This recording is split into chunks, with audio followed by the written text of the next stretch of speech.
blow right on the face of the sector, making it tough to import active ingredients for manufacturing drugs, as well as heavy levies for the clearance of drug ingredients at the ports. He asked the federal government to look into it. And when you make reference to the HS code on the certificate that NAFDA gave you, they brush this aside and bring their own, and you start. One, the clearing is delayed. And what does that mean? Demurrage.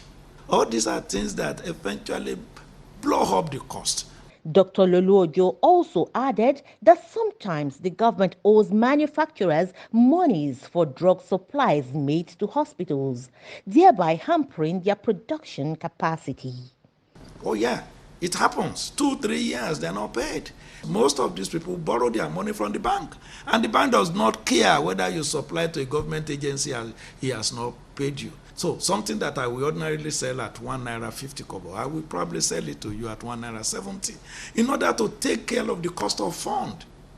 As drug manufacturers call for concerted efforts to ease production, watchers of the pharmaceutical sector say the nation's financial watchdogs must ensure budgetary allocations to the sector are not transformed at any point to monies for tea parties, to ensure the sector experiences steady, impressive growth. Jacqueline Ogo, TVC News, Lagos.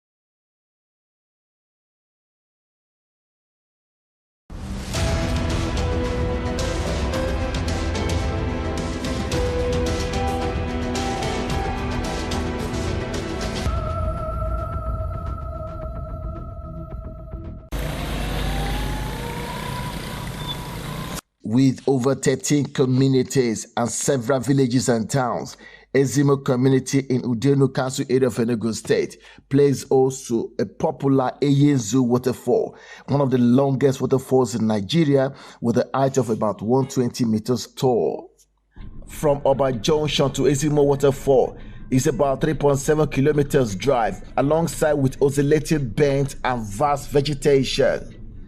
The road leading to the community is neatly tarred down to Obolafo with slight rough part of the road leading to the waterfall. A large deposit of rich clay soil, limestone linking on tarred road are done with cashew orchard on both sides while navigating the waterfall, though are quite impressive. With so much history linked to the community, we are curious to know why the waterfall is not getting the required global attention. Our team arrived in Ezimo community and we are escorted by the community security head to the King's Palace before embarking on the mission. Have you seen the waterfall today? We hope to see it very soon. Because people say that seeing is believing. It's true. So you are welcome to the community. And we are so much happy and ready to receive your coming here for any developmental project. On our way into the waterfall pathway, we stumble on some tourists who share their experience with us. If you've not been to Ezimo waterfall, you're missing a lot. You need to come here, experience nature. The water is real, very clean, and when you're there, it's absolutely peaceful. So because for someone like me, I love nature. So I enjoyed the whole environment. Even I went to a local swimming pool constructed by someone there, I think a villager. So this pool was just pretty cool. It's natural, not like other pools that is being done with chemicals or something. According to our tour guide, Ezimo Waterfall is located about 15-minute foot walk to the community church.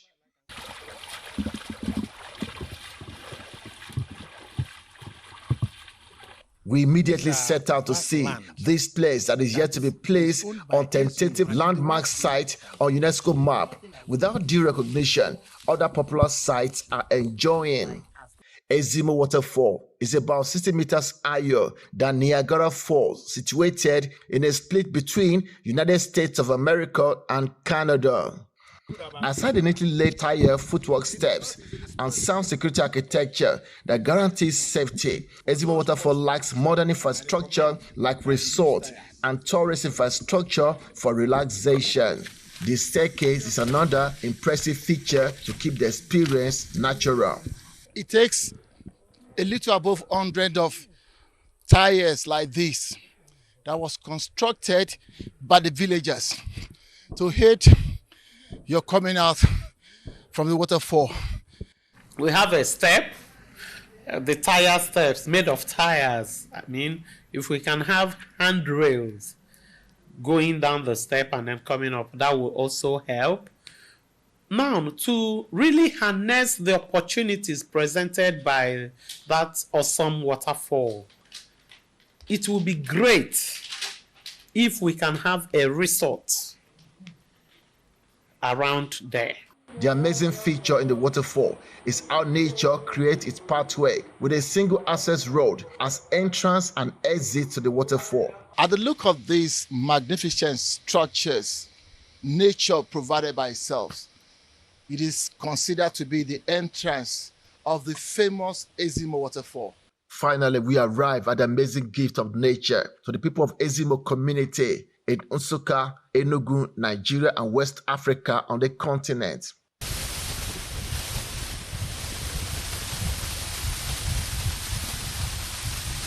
Ezimo waterfall with sustained water pressure, gushing out like thick rainfall, cascading the spread of the site, artificially carved by nature. The ambience is serene, beautiful to behold, more like natural wonders people would like to see. One of the fascinating things to remember is sound echoes and bounces back. This is the Ezimo waterfall. You can see it yourself. It is not built by human. It is built by nature. And we are grateful to God. And we will be grateful to whichever group of people or person that will come here to establish and throw Ezimo waterfall to the world. Ezimo will welcome whatever. Talk about security. I told you, this place is first world by God and not by human. The only one gate that come into the waterfall is this one, and nobody. You can see nobody can come here through any means except following the right road, which God Himself has built. A tourist described Ezimo waterfall as a unique gift of nature that needs both government and private investment to flourish. Man was not meant to suffer. Man is meant to enjoy the nature. Of course, the Holy Book, the Scriptures, the Bible also talked about eating the herbs and all of that. This has a way of correcting some anomalies that we see around us, like stress. This will help normalize our blood flow and all of that. I am enjoying every bit of it. At least going into this water, and then it takes off the stress. So religious attachment, some people believe God exists here. Of course, they are not far from it, because God is the creator of nature, and this is where God dwells. The State Commissioner for Culture and Tourism told TVC News that the state governor is targeting over 3 million tourists every year to visit Enugu various tourist sites when the strategic plan to revamp the sector is concluded. Enugu State is known for our hospitality.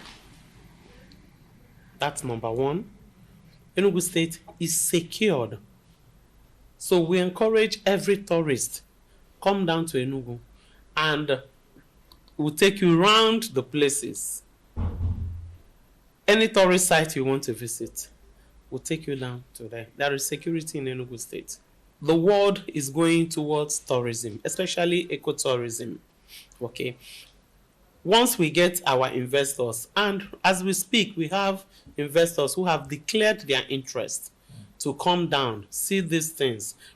There are several tourist sites scattered everywhere in Enugu State. Many are money-spinning ventures that should provide employment opportunities for younger generation and contribute to the state internally generated revenue. Experts suggest that adequate attention should be made for tourism development with substantial potential to improve living standard of the people in the rural communities. Right in here, I can feel live on her the beauty of nature that nature can give. If you are not here yet, you just have to come and witness this. Bamidele Ajayi, TVC News, Ezimo.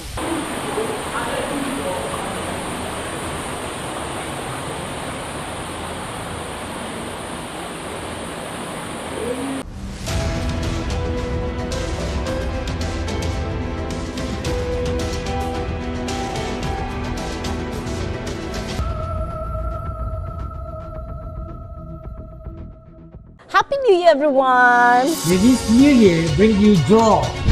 Here's to a fresh start, everyone. May this year bring you love, laughter, and happiness. Happy New Year! Wishing you a year of growth and success. Happy New Year! A new year, a new start, way to go. Just as sports is exciting to fans, may the new year excite you all. Wishing you a memorable and joyful New Year. Happy New Year! Happy New Year! Yes, wishing you a year of growth and success. Happy New Year! Happy New Year! Happy New Year! Happy New Year! Here's wishing you a profitable new year. Cheers to an open fresh year 2025. Happy New Year once again. I wish you well.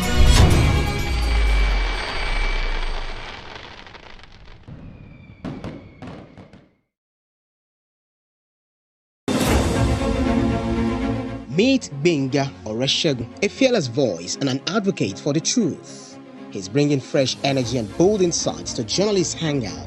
Get ready for deeper analysis and dynamic perspectives. Join me and Babajide Kolade Otitoju with other veteran journalists on Journalists Hangout. Weekdays from 5 p.m. and on Sundays 1:30 p.m.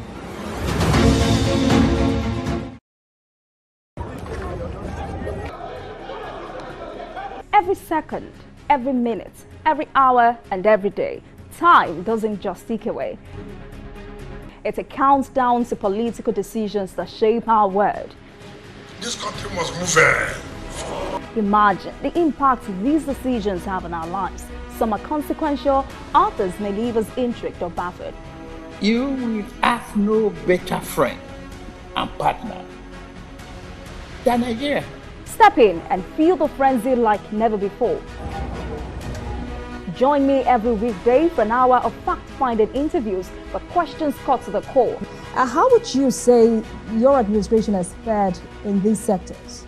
I will dig in to get to the heart of issues, from local politics to global insight. Join me as I unearth the power plays, jaw-dropping revelations, and the unfiltered truth. This isn't just politics, it's unraveling the stories that matter. Brace yourself for Politics Tonight every weekday at 8 p.m., where every decision echoes along the corridors of our lives.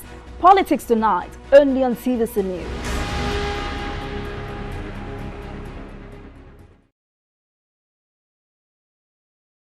Good morning, Marina Station and all the passengers. Efficient. It's comfortable. This development will go a long way in reducing congestion and emission.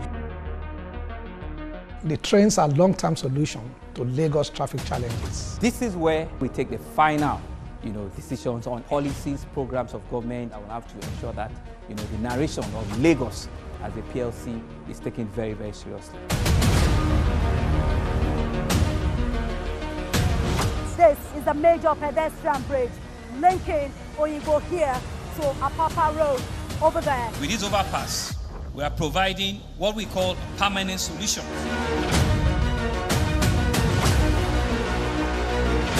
This place is one of the most dangerous areas at the biosecurity environment. This can go into the news and every crumbs of your neighborhood. Our goal is to remain as Africa's model megacity, to move our GDP from the 5-6 position to the 3rd position, and we believe it's achievable with all the commitments we have. Explore the city of Lagos, where dreams are made and possibilities are endless.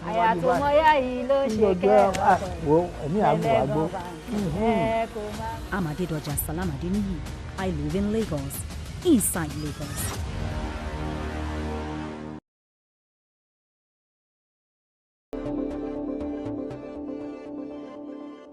novel, A Man of the People, in 1966. The novel tells the story of the widespread corruption of Nigerian politicians and ends in a military coup.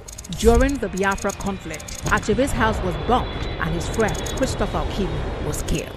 Achebe and his family went into hiding in Biafra and then fled to Britain for the duration of the war. From 1972 to 1976, Achebe held a visiting professorship in African literature at the University of Massachusetts at Amherst. After that, he returned again to teach at the University of Nigeria. He became chair of the Association of Nigerian Writers and edited Uwandi Igbo, a journal of Igbo life and culture.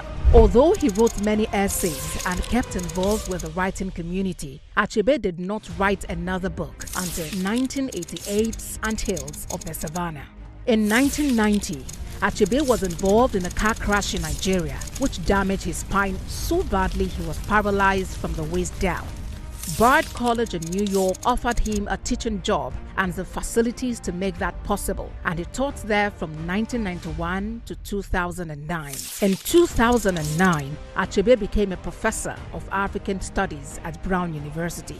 In 2012, he published the essay, There Was a Country, a personal history of Biafra. Achebe won the Man Booker International Prize for his life's work in 2007 and received more than 30 honorary doctorates. He remained critical of the corruption of Nigerian politicians, condemning those that stole or squandered the nation's oil reserves.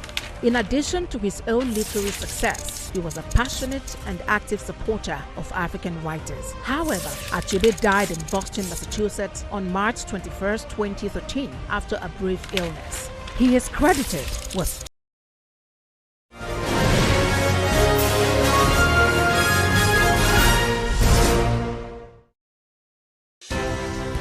At TVC News, wherever the big news story is happening, we're geared up to break it. TVC News, first with breaking news. I am Benga Oreshegun. Today on the program, NCC approves 50% rise in Telecom's tariff, counters out of negotiations with bandits, says Katsina state government. And later on the show, Trump returns as 47th U.S. president, rejects transgender illegal immigration, signs executive order to end birthright citizenship. I'll be hanging out with Asukwo James and Chris Kendi Nwadu. Journalist Hangout starts right now.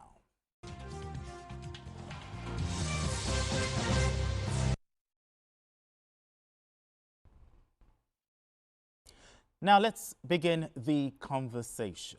Recent news about the cost of staying connected has generated heated debates among Nigerians. Amid growing economic pressure, the Nigerian Communications Commission (NCC) has approved a 50% increase in telecom tariffs in order to balance the needs of operators with consumer protection. This adjustment is to be implemented in accordance with the NCC guidance on Tariff Simplification 2024 and within the tariff band stipulated in the 2023 NCC cost study. Okay, let me start with you, CKN, as a telecoms consumer, and just like many Nigerians as well, okay? How did you receive this news? Well, no surprise at all. There was no surprise because if you look at the trajectory as it were, and also look at the last time the telecom industry had some level of tariff, it's close to about 12 to 13 years ago. Increase. Yes. So this is expected, and to even water the ground, the telecoms and the telecommunication company earlier in the year, or towards the end of last year, wrote to NCC on the need for a 100% increase on tariff. Based on the proposal they made to NCC, they said even the 100% that we are asking for would not be able to take care of their costs. Their costs. Yes, it's so that it was just a modest request. And NCC said, okay, we'll look into it. And there have been various attempts in the past to do this. But NCC, as the regulator, have felt that the time was not right. So coming at this time, I'm not surprised. Looking at the tariff as well, I think it's reasonable enough. 50% increase is reasonable enough. Because which commodity, which products, which services have remained the same in the past 12 years or 13 years? You ask yourself that question. It's the same environment we're operating in. So when you look at such situations, so I think the telecom companies, as it were, to a large extent to me, be one of the most patriotic corporate entities in Nigeria. When we see prices of petroleum products going up and down, like yo-yo on a daily basis, they gave us Christmas bonus in December. Now they have collected it back. So while we were shouting Uhuru that maybe it will come down to 500 or 300 after giving us that Christmas, yes, after giving us that Christmas bonus, they've jacked it up again. So I could bet on the last round, what I need to say is that I hope this will come with improved services. That's the key. I hope this come with improved services because in the past months, we've seen a situation where most often than not, the services being given out by this telecom company is nothing to write home about. And when you load to round up your data, the rate at which it runs, I don't know whether they're using something to collect it. Exactly. But Asuko, some persons have argued that subscribers were not carried along. But the question is, should subscribers be carried along before such increase is approved? Well, I know that is what people will say, that subscribers are supposed to be carried out. Well, these are business owners, you know. But we are the consumers. I know, but they are the ones feeling the pinch. Just like CKN said, they should have done this way back. This is 12 years or 13 years, no increment. It's like everything that concerns the telecoms was constant, but every other thing was going up. Food was going up, petrol was going up, diesel, which they use for their base stations and and their towers, was also going up, and we are all incurring this. But we are still enjoying it. We're enjoying the services, even though their services were even very poor. Because even today, I still try to call some people. The drop calls were just too much, you know. So for us, we are very important. They should have carried us along, you know, while they were, thinking about either increasing it to 100% and before the NCC decide for 50%, you know. But I know it comes with some pains, but we need to see a service that is improved in all ramification. Not that once you have increased now, because now they have increased calls from 6 naira to 9 naira, 60 kobo. In fact, per minute was 11 naira before. Now it's 15 naira, 50 kobo. You know, SMS that used to be like 4 naira is now 6. Now 6 you know, data that used to be 350 per gigabyte is now 525. So it means that if I'm buying more data for myself for 1 week, because sometimes they say buy data for 30 days. At the end of the day, in less than 2-3 days, it's off. It's gone. It's gone. So same with calls. And once I make a call, any call you make, and it's not even up to 1 minute, before you know it, the other person will not hear, and at the end of the day, you start getting drop calls. Nobody pays for that. It is the consumers. Exactly. So they should have carried us along for us to also look at, okay, will 6 naira or will 15 naira per minute be okay? Is it friendly, for us, or will it be okay for us before coming up? Now, CK, you talked about better quality and better coverage. Now, with this increase, let's talk consumer protection. What if this increase and yet we still don't have better coverage and better quality? Who holds the telcos to account? NCC. Although we still have an agency of government saddled with the responsibility of consumer protection. But you see how they have fared in all our affairs, not just telecom. We know the problem we face with the airlines, where you go to the airports, flights are delayed, at times outright cancellation after you spend over 3-4 hours waiting, and nobody tells you anything, and they just say that we can't fly. They continue giving excuses of weather, no weather, as if they are the only one that deal with weather. So, those are the job of the protection, consumer protection agencies, and they have not been doing their work as far as I'm concerned. You go and buy products. Exactly. You get to some places, you buy products, they expire products, there's nothing you can do about it. You go to places where they increase prices on a daily basis without any commiserate services to go for it, the same thing. So, but coming back to the telecom, what I think we should do, instead of this one sweep 50% increase, can we have periodic? Okay, be done in phases. In phases. Probably every 2 years. I don't know whichever arrangement that NCC will have with them. Periodically, maybe every 2 years, they increase maybe by 10%. Because the average, in as much as they're increasing, the pockets of the average Nigerian is not being increased. It's just of late that 70,000 naira was approved as minimum wage. Ask yourself, as of today, how many states are paying 70,000 naira minimum wage? I think even those that are paying more than some are. You know, you have always been supporter. No. Majority of them you know, I have always known that you always support of this government. I support all of them. them. Yeah, you support them. You know, the question you always will ask is, have you still? Listen. Lagos is paying far. The state is paying. Rivers is paying. Rivers is paying. Akwa Ibom is paying. Don't say most. The fact is that there are promises. Listen, there are promises made. Yes. I think the next time I'm on this program, I will come back and have an analysis. I'll have a table-to-table statement of every state that I've paid. In fact, if I do a Google search now, we'll get it. But what I'm trying to say is that in as much as this 50%, we have this system, I think that it's going to test so much on the pockets of Nigerians. You know why? Everything within the economy is tied to telecom. True. Just like petroleum products. Okay. The main thing is that we know what it was pre-1999, 2021, 2001, 2002, 2003, when we used to go to United to queue up to make calls. But now it is much easier. Instead of me coming all the way from, I want to talk to you, instead of me coming all the way from the mainland to the island here, I just put a call across to you. Within 100 naira, they say you understand what I mean? Talk is cheap. Yes, but right now, talk is no longer cheap. No, but let me tell you what this will happen. The fact is that Nigerians talk a lot. I don't know whether you've known that. We are a talking people. Even yourself, you talk a lot. Yeah, that's why I have this job. That's why I talk.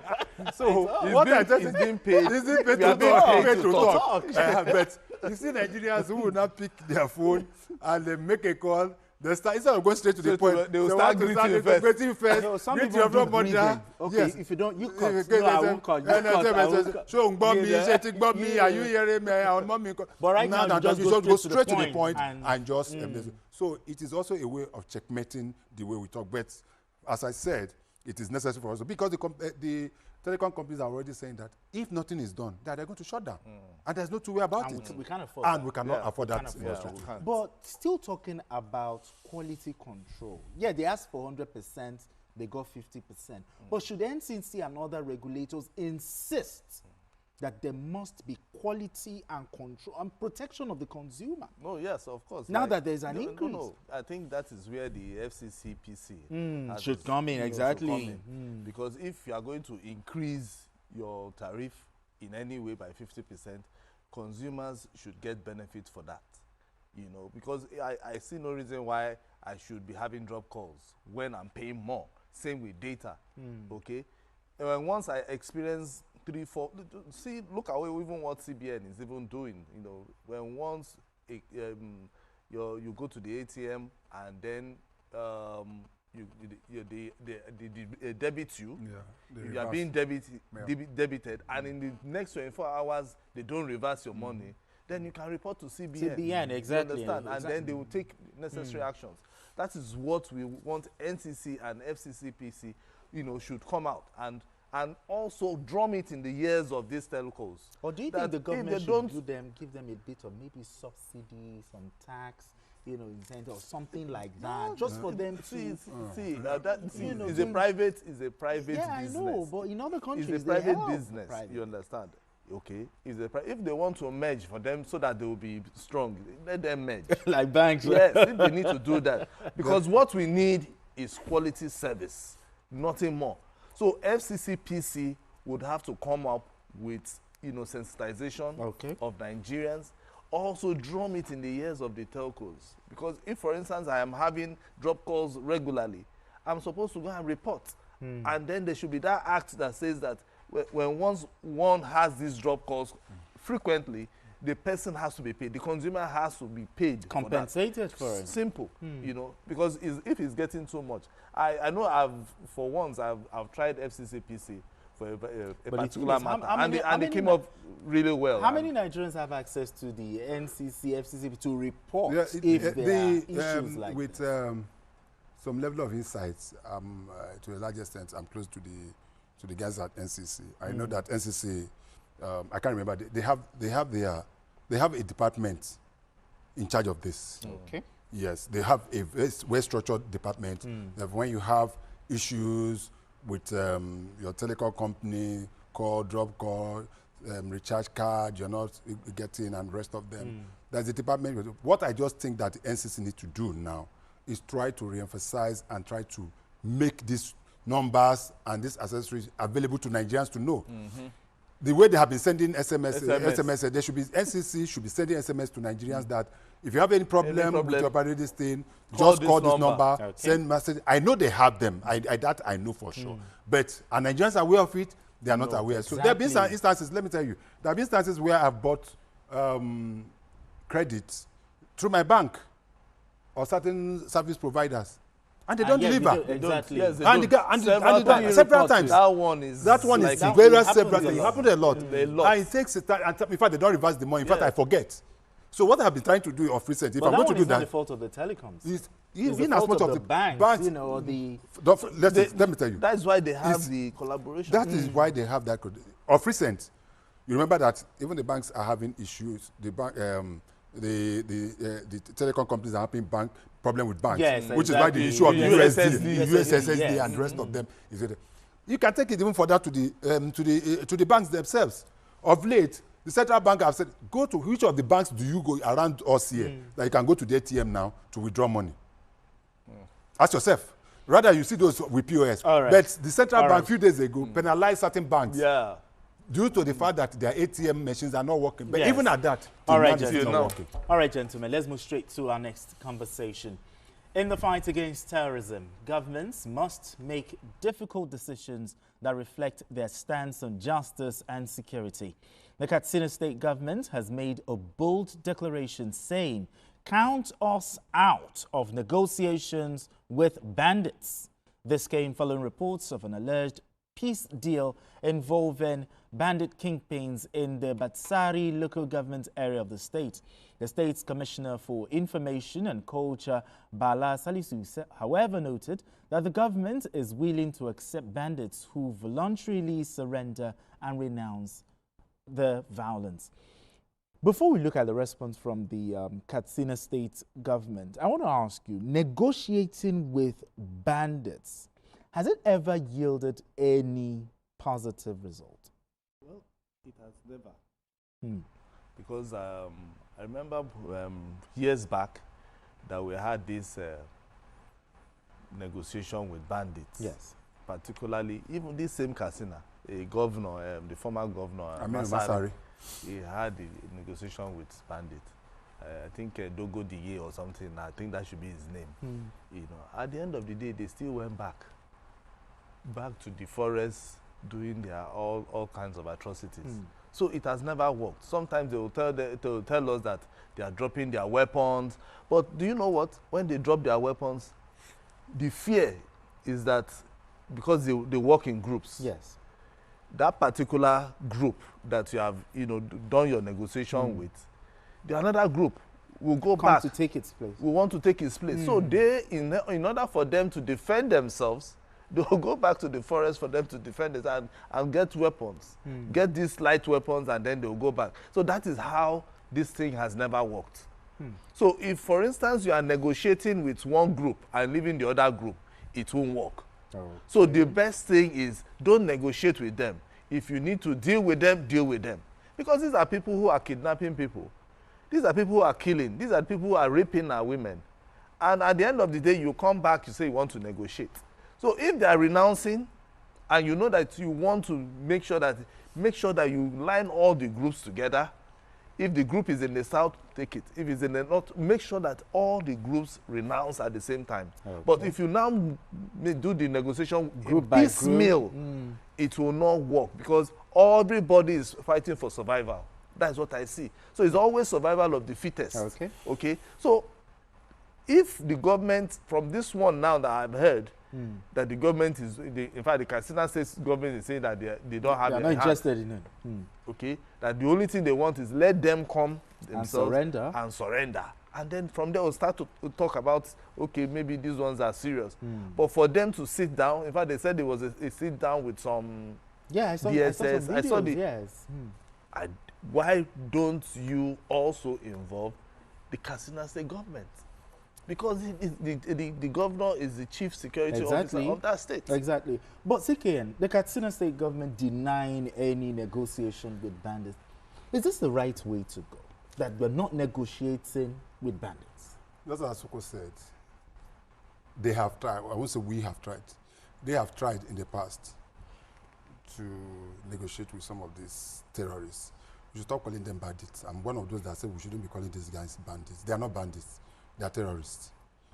And that is why when you saw yesterday, although we are going to come to him, when the president of United States of America was talking yesterday, he was talking after, you didn't hear him saying, even people that are just crossing the border. He said they are terrorists. You know, when you tag them properly, it is much easier for you to deal with them. Okay. You understand what I mean? This negotiation was started, not even,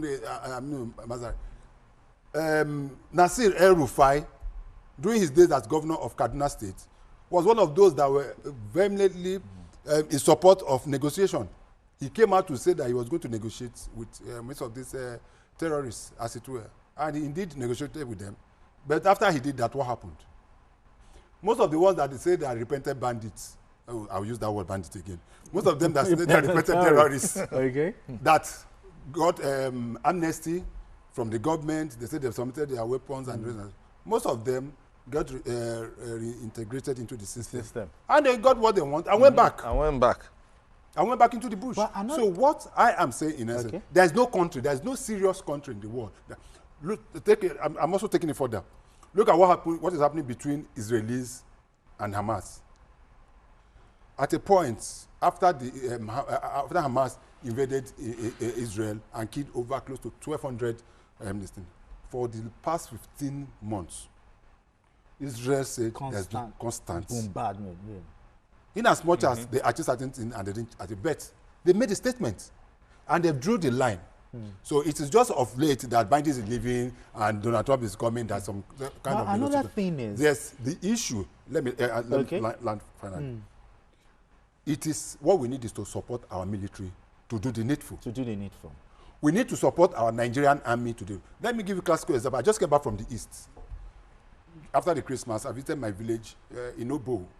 And from Imo State, I went to, from Imo I went to Abia. From Abia, I went to Anambra to Enugu. And there's relative peace in the southeast now, compared to what it used to be.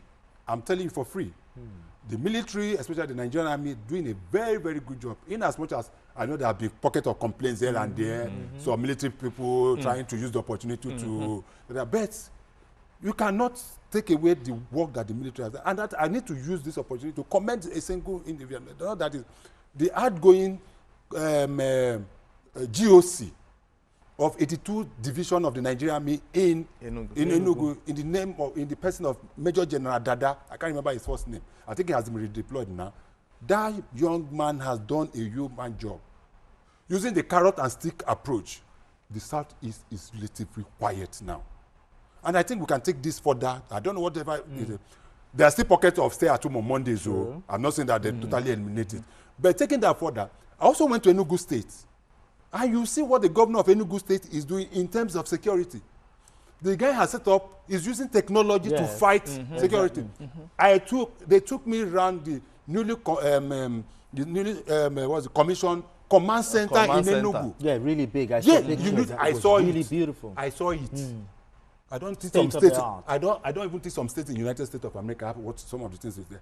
In that place, you can monitor every real time.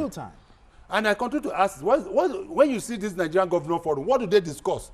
Because the essence of Nigerian government policy, if there's something you are doing well, I'm supposed to come and exactly. go to you and tell me, say, talk to me. But anyway, gentlemen, is it safe to say that when bandits come out to lay their arms, surrendering, is it a sign that the Nigerian military is doing something, is hitting them right? Yes, it's a sign that they are doing something right, okay? But the thing is, must we believe them? Because we have tried this several times and it has not worked. That's what I'm saying. Several times it has not worked. Which bandit have you seen that has renounced, that you see the person coming out to say, oh, maybe he's doing something as a known bandit? None. All of them still come back. At the end of the day, they still go back to the forest, going back to go and be kidnapping people. Then what should the government be doing to reorientate this bandit? What do you think should be put in place? How should it be handled? See, I keep saying it. Anybody that is out there to use a knife and to use guns, that he should die by the gun or die by the knife. That is me. So you think nothing like reorientation, they should face they have to justice, face the it, law. because these are people who are killing our brothers and our sisters. That is, it's as simple as that. It's just so unfortunate that even our governors sometimes, have you heard any bandit being prosecuted, taken to court, and then they prosecute the person? Even when they go to court, sign the death warrant and they say they declare death warrant. Which governor has signed death warrant? Apart from maybe Adams or Shomole. You stay back then. That's the only person. Do you agree with what he's just said? Yes, I agree to a large extent. Yes, I agree with him. But we need to take these people, take drastic measures, to stop this thing. My study of law have come to show that capital punishment at times is not the solution to most of these issues. Oh, really? Yes. Because ask yourself, during the military regime, so many, just here, is here that we are staying now? Do you know, okay, you are very young. This place where we are staying now, where I'm talking about, it is here, this is shooting. Yes, this is where they used to, at our backyard here, it's just here, that they used to light them down in those days and shoot them. You're a student of history. Some of them, most of them were short, but even at that, it did not, it reduced armed robbery, but it didn't stop armed robbery totally. I think there's a lot of problems that things we need to solve. Okay. What are the things that is promoting this insurgency? We need to know. Poverty, illiteracy, and all. Have we got into the roots? Okay. So let us deal with the issues at stake, but also continue to support the military. Let the politicians have the political will to allow the military to do their job. Because the problem is that the politicians are interfering so much in military activities. When these guys go around and deal with these guys, try to kill them or capture some of them, our politicians will be the ones to come back and give them amnesty. And that in itself demoralizes the military men. That is what I'm talking about. So we should deal with them in a way and manner that if we are going to prosecute them, we saw what happened in Dubai. Okay. Within 1 week. May God those that need to be tried, try them and jail them. Yes. All right, gentlemen. We need to go on this quick break. And when we return, the conversation continues. Don't go anywhere. It's still Journalist Hangout.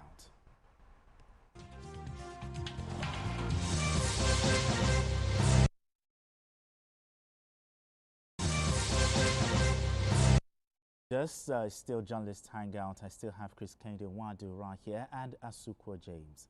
Let's move straight to our next conversation. In what has been described as the greatest political comeback in America's history, Donald Trump has returned to the White House as the 47th President of the United States.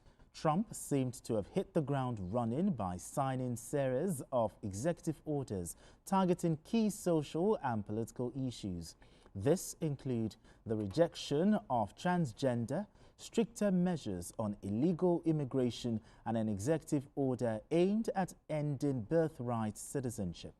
True to his reputation, Trump is a man of his words, swiftly acting on the promises that defined his campaign.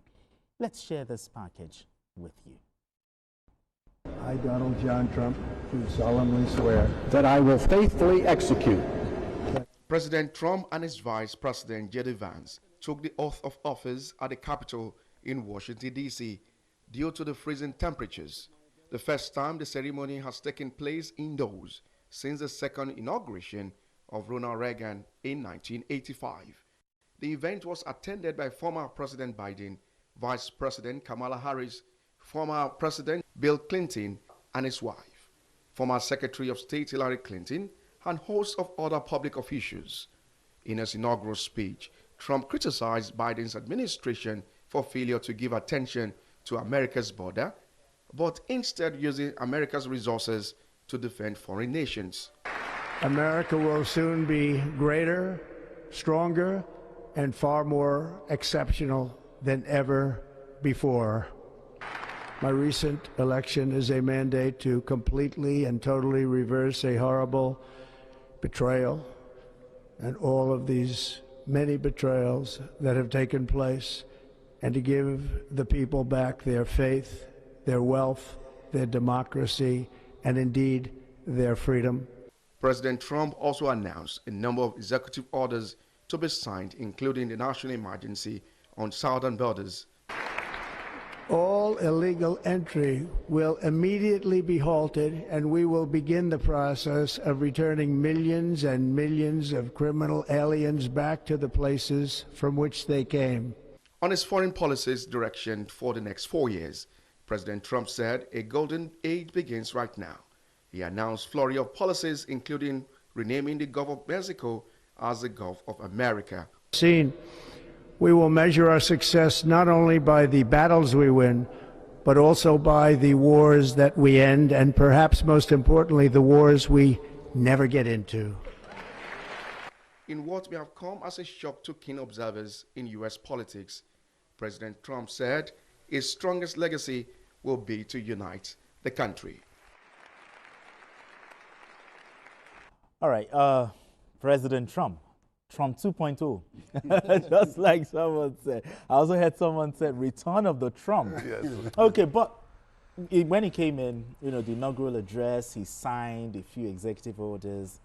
But first of all, let me ask you, my first question to you will be, will the Trump's administration, how will it impact the world, Africa, and also what should Nigeria expect? For the world and Africa, that is a thesis for you. That's a big one. Because the man himself, his political campaign was American first. So when you say American first, if you look at his speech yesterday, there's nothing about the rest of the world. Yes. It was 99% America. He doesn't care about others. So don't raise your hope so high what he's going to think of Africa. Or even the one that just left, Joe Biden, 4 years. I think it was just about 1 week or 3 weeks to the end of this that he came to one African country. It was just passing, and that's it. So that is not a problem for me. But congratulations to the people of United States of America. They've gotten what they want. They've gotten the 45th, who is now the 47th president of the United States. And yesterday, at his inaugural speech, what he just did was a repeat of his campaign promises. There was nothing that he said that was new. In fact, he didn't say, if you watch, he had two inaugural speeches, what I'll call two inaugural. That was the original one, where he was sworn in. Then after he left there, he went to another one, the inaugural caucus with someone, where he said he's now, because he said there are certain things he wanted to say, but his wife and the VP said he should slow down. So that particular, the second one, he said, hey, this is where I can talk. This is where, and he said with his party supporters. I like the way the Americans play their politics. You saw what happened yesterday. The former presidents of the United States, either Democrats or Republicans, they were there. Even there are some African countries or some other countries. By the time Donald Trump started firing Biden with all this, he would just stand up, an African president would just carry him back, call his wife, let us go. But they remained there and they absorbed everything. But that is the beauty of it. But the question you're going to ask yourself, he was talking about peace. But it's so ironic that the man that is talking about peace is going to be peace is the one that also want to conquer other countries. You want to go to Panama and pick up some territory in Panama. He's talking of Mexican border. He gave reason. He said he was giving to. He said he was giving to Panama that Chinese have taken. So we are going to. Is that a man that wants peace? So, but the issues that let us look at some of the issues that number one is the issue of LGBT. 100%. As an African, as a Nigerian, I totally agree. He said, there will only be 2 genders. Male and female. Male and female. Any other one that they talk about, my hand no day. That's the second one. They talk about withdrawing for WHO. That was not a surprise to me because he was also having issue with WHO due to COVID. Yeah, during the COVID period. Yeah, that COVID period. We're still going to talk about that. Yeah, he was talking about the COVID, the issue he had with COVID. So it was so legitimate for him to be able to. Then also, the most controversial one is the U.S. birthright citizenship. It's going to have issue there because it's more constitutional than just signing an executive order. Already, people are already starting going to court. And at the end of it, you'll be surprised that the Supreme Court would finally decide. But this is not the first time. Let me tell you what happened. In 1983, there's a woman called Margaret Thatcher. She did the same when she came in and stopped everybody coming to United Kingdom. You know what people do, even Nigerians, if you get one small money, your wife don't get belly. When you do this every year, you ship them to America so that you can have an American baby. Margaret Thatcher stopped that in 1983. It used to be that like that. So he stopped that, and she stopped that, and that has been so. That is the same thing that John Trump is doing. But as I said, it's going to be constitutional issue. The Supreme Court may be the end, will be the final. Despite the executive order he must have signed and the rest of them, whatever order he signs, just like in Nigeria, we have what is called the ground norm in Nigeria. The ground norm. In our ground norm is our 1999 Constitution as amended. Any other law, either by executive fiat or executive order or by state government or anything that is in contrast with that 1999 ground norm is as good as not. Let me use the ground to. Okay, but looking at the inaugural speech, one of the first things he did was granting clemency for, everyone charged over the January 6, 2021 U.S. capital attack. 15,000 of them. Yeah. How controversial was this? And did you see this coming? Yes, I saw it coming because you knew he was going to grant them clemency. Yes, I knew. Because I up till today, he doesn't. Donald Trump doesn't think he lost that election. He still feels that he was cheated, and then those guys who he has freed now, who he has granted amnesty, they were only doing their work. It was just the beauty of democracy, according to him. So I wasn't surprised. With all the things that he has been doing, that is what he said he would do. So when people come and say, even when they are going to court, just like the CKN said, the birthright issue, citizenship issue, it will take like a vote of 2/3 majority in the Congress for that to fly. CKN has said that it is enshrined in the Constitution. But do you think it will stand? You think and that's what I'm saying. But don't forget, in both chambers, the Republicans are... They hold a majority. Both, exactly. So, and now it's like the Republicans are now at home with him. There were some opposition, even within the Republican Party. But now everybody seems to be okay with what Donald Trump is doing. So I don't see... They are going to go to court, the Supreme Court, because so many advocacy groups have taken that case to court. Presently, I know about 3 or 4 that over the matter. Because don't forget the southern border that he has declared that place, don't think about it. It's closed for Mexicans coming in, because even Joe Biden was about to there was even a portal that was open for Mexicans. Exactly, for Mexicans. For them to come in. Now Donald Trump has closed that portal. The CBP one portal, it has been closed, so nobody can come in from the southern border because that executive order is in place right now. So Donald Trump is ready to run. He's hitting the ground running. No, this one I want to use the local palace. He won't run streets. You understand? So you understand? So now everybody, it's like even the world everybody now knows that a new sheriff is in town all over the world. Because even the World Economic Forum today, it was all about Donald Trump. His policies, how it's going to affect them. How it's going to affect the economy. Because don't forget, most economies, if not all economies around the world, is tied to the American dollar. True. And now that Donald Trump is about to do this isolation, ideology, definitely impact. Is going to really, really impact. Look at the WHO, for instance. Do you know how many countries depend on the WHO funds and aids? So now, many. Let's talk about the president's, you know, the withdrawal, you know, from WHO. In your opinion, do you think President Donald Trump actually thought this thing through? Talking about the withdrawal, and Americans, are they fully aware of the reason he has done that? Do they actually know? But before I get that, what I should be looking at is the lesson for African leaders. That is what we should be looking at. After seeing what happened yesterday, African leaders are then thinking of their country first. That should be the fundamental. That is the totality of. They have to start sitting now down. You have to now sit. When the man say Africa, Nigeria, America first, our president should be thinking Nigeria first. Okay, you are talking of WHO. WHO is even a child play. Do you know Donald Trump is pulling out of the Paris Climate Accord? That one. That is even the highest. That's the highest. That is the highest of policies. Not even the WHO. WHO is a child play. Do you know what the world has done in the past 3-4 years on issue of climate change and the problem associated with it?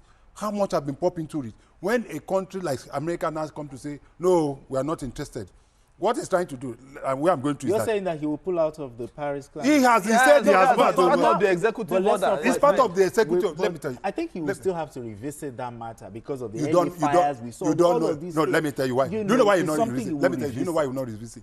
Now, the world was trying to move away from petroleum. Now he said that what do they call it? The gold under his feet or whatever. Yes. They are going to start digging more. Drilling. They want to drill more oil. That is where we are going to have more challenges like Nigerians. Okay. Because when America has, what most people don't understand is that America has, if not the highest deposit of oil in the world, even be more than Russia. But because of the climate change issue, people like Biden, we are trying to slow down. But now he said, we are going to drill more. He said it. He said it. So that in itself is going to be a challenge. So other countries, especially African countries like ours, should now start looking of other ways and areas where we're going to sell our oil. Okay, now let's also look at President Trump and how it will impact Nigeria. Now, President Trump is pro-business. I'm proud to say that our president is also pro-business. Now, do you see the Trump presidency, you know, with his presidency, do you think it will also promote it in Nigeria in a significant way? Well, as a pro-business, it depends on if Trump will be able to, you know, come with that handshake first. Because I know that I've seen the statement from the federal government. They really want to do business with, you know, the Trump administration. You know, but you might want to do business with the Trump administration and he might not want to decide. He might decide that he doesn't want to do any business with you. So it's a capitalist society. Okay. And Nigeria is also trying to, we are trying to look at capitalism and socialism together. That is what we are trying to do. So we've not really defined what we really want to do. So, but Trump is going to look at it and say, okay, fine, can I really do business with Nigeria? What is Nigeria going to offer me? What is Nigeria offering? So it's not left for us. Yes, to start looking at what are the potential in Nigeria that America can, you know, tap into. That is worth offering. Yes. I know that he respects some Nigerians a lot. He respects so many Nigerians. When I mean some, I mean those who are talented. Because I know a couple of them that he has in the past, you know, mentioned their names for their talent. So I feel that he will not discard Nigeria, but this is a time for us to begin to look at, lay down our potential. What do we need? What do we have? Like uranium, for instance. America will want to partner with countries that have large deposit of uranium. Lithium, because his friend, Elon Musk, is looking for lithium for his Tesla vehicle. So EV and all of it. Those are some of the things our government can look at and begin to see how they can begin to tap into it, make it big, make it something that is worthwhile, so that when once the Trump administration is coming to Nigeria, they have something to show them and say, we have the largest deposit of XYZ, and we can do business. If not, a Trump administration will just leave us somewhere, go to another country, and then... No, hold on. I need you to also, maybe just in 1 minute, because our time, we are pressed for time. The first administration of Trump, there are some key persons or there's some that made the administration, his tenure, unbearable. I was having a conversation with someone, he asked me, he said, do you think President Trump will go after all of those persons that actually made his first tenure unbearable? Just in 1 minute. Okay, there's nothing he cannot do. So yes, so that's what... I always say that Donald Trump is just like Charlie Boy Show. If you know what Charlie Boy Show used to be, on Charlie Boy Show, anything can happen. Yeah, but let me take it there. Last question you just asked, which has to do with what US can do with Nigeria. I listened to former Minister of Foreign Affairs, Professor Bolaji Akeyemi. And he said we shouldn't be too enthusiastic about the Donald Trump presidency. And I totally agree with him. A Donald Trump that is ready to go into war, quote unquote, on when it comes to issue of economy, with his sister country, Canada. Donald Trump said he's going to impose 25% tax on goods coming in from Canada.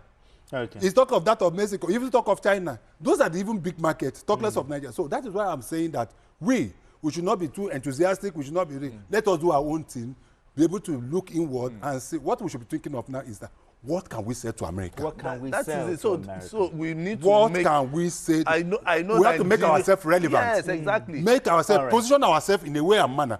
Especially in the area of technology. You can see what he's doing. His focus is on technology. That's why you see Elon Musk, the guy in Google, the guy in Facebook, all of them.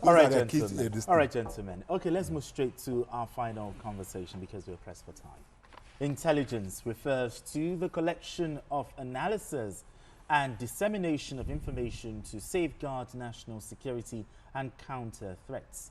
For a country grappling with persistent insecurity, effective intelligence operations are indispensable. In light of this, the House of Representatives Committee on National Security and Intelligence has declared the 595 billion naira allocation earmarked for intelligence services as inadequate, while commending the president for allocating about 4.91 trillion naira to the defense and security sector. The panel appealed to President Bola Tinubu to direct the full release of the 2024 capital allocation to the security and intelligence sector in the overall interest of the nation's security. Now let's share the story by TVC News' Joke Adisa with you.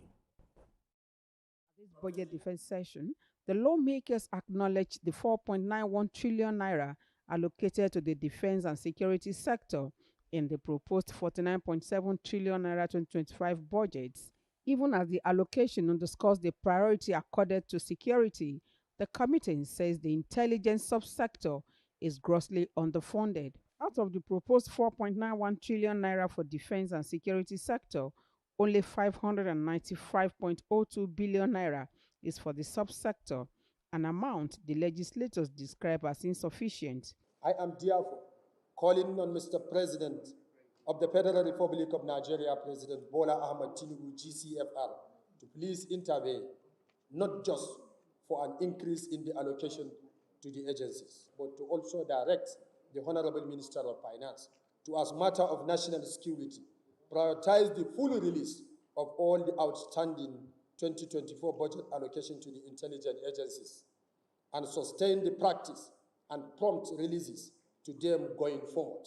The agencies are led by the National Security Advisor, Nuhu Ribadu, who is represented by the Permanent Secretary Special Duties. The proposed budget is tailored towards addressing the evolving security challenges facing our dear nation, ensuring the effective coordination of security agencies and seamless intelligence gathering and information sharing. To find a way out of the low budgetary allocations, the meeting turned into a closed door that lasted for about 1 hour. We resolved that the committee will sit down and look at all avenues to make sure that we have increased the funding of these agencies. You are quite aware of the enormous challenges facing our country and the needs for us to secure the country. Proposed capital expenditure for the intelligence community is 274.55 billion naira. The committee says adequate funding, particularly for capital projects, is required to motivate the agencies to work optimally so as to deliver on their critical mandates that will impact positively on the security of the nation and the people. Joke Yadisa, TVC News, Abuja. All right, Asuko, the House of Representatives, calling for more funding, the intelligence subsector. What are your thoughts on this? No, I think it's apt because we need more cash, for intelligence gathering, especially for all our security agencies. CK said something about Enugu State having a command center. Yes. By now, we should be able to have a national command center. A national command just center? There, maybe in the NSA's office, whereby we'll be able to look at all our borders, look at everything that concerns all the states. It's like linking up to all these to states that have command centers. So if the committee is concerned that that money is too much, maybe they have looked at it and said there are some other things that you are supposed to add to include. It shouldn't just be only about personnel or overhead costs, buying cars, vehicles and all, and buying fuel. No, we should start looking at technology. Do we have a drone that is hovering around the whole Nigeria? Are we thinking about even introducing artificial intelligence into our intelligence gathering? There are so many things that that comes with intelligence gathering, and I think that is what the committee is looking at. That this money might be too small. I hope that is what they are thinking, because my thinking might be different from their thinking. What is your thinking? No, because by the time you hear closed door session, it's another thing. So me, I'm thinking if they are also involved, they've closed it by the door. If they are talking about maybe bringing technology into intelligence gathering to stop to reduce insecurity in Nigeria, I'm in for it. Like I told you, drones hovering around the whole of Nigeria. Somebody is there watching the entire country, watching it, and knowing that, okay, this is a threat. Because the thing about this is that before a threat happens, they should be able to deal with it. Exactly. So that is what we are talking about. That is where the money goes. Now, what is the significance of this when the intelligence subsector gets more funding? Will this improve the fight against insecurity? It will. But my main concern is the issue of budget performance. That has always been the problem with Nigeria. The president goes to the National Assembly, lay the budget before the National Assembly. It's either increase, decrease, depending on whatever they want to do, and the budget is signed. Now the problem becomes the release of funds and implementation of those budgets. I will tell you that in the past, probably in the past 15, 20 years, I don't think we've done a budget performance of up to 60%. I stand to be corrected.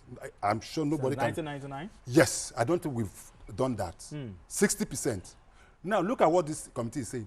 They are not talking of 2025, they say 2023-24. The budget were not released by the finance minister. And I want to know, bro, I don't know. Is there an agency of government, federal government, that is monitoring the release of budget based on what the president signed?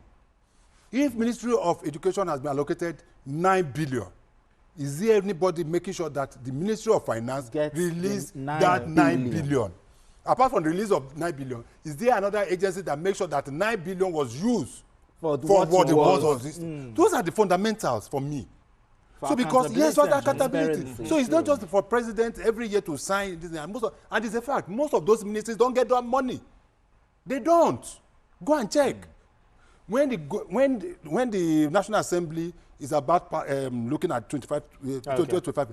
They're supposed to look at 2024 and look at the performance within those agencies before they either increase or decrease. So those are the issues for me, and that is the president is an accountant, and I believe this is an area where he knows very much Exactly. about. And this is the area where I think that let us look at our budget performance, for goodness sake. All right, gentlemen. It's a fine place for us to leave it. Thank you so much, CKN, for having this conversation with us. Appreciate you as always.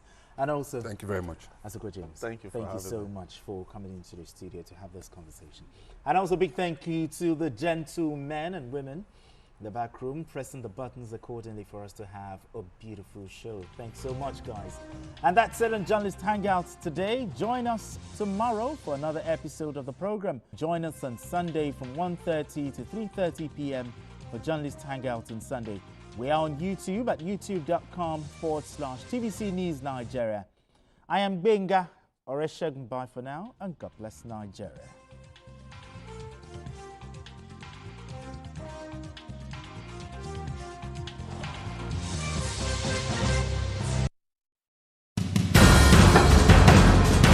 Information is power, information is security, information is knowledge. On Labor Lens, we believe that working people around the world have real questions of their own. They want to know how the world of work operates, what it means to the employer of labor, how policies affect workers in the workplace. On Labor Lens, I ensure we engage effectively the organized labor, organized private sector, and government to get out of them information workers are in need of. I am Sharon Ijason, asking questions that make you get sense of the workplace.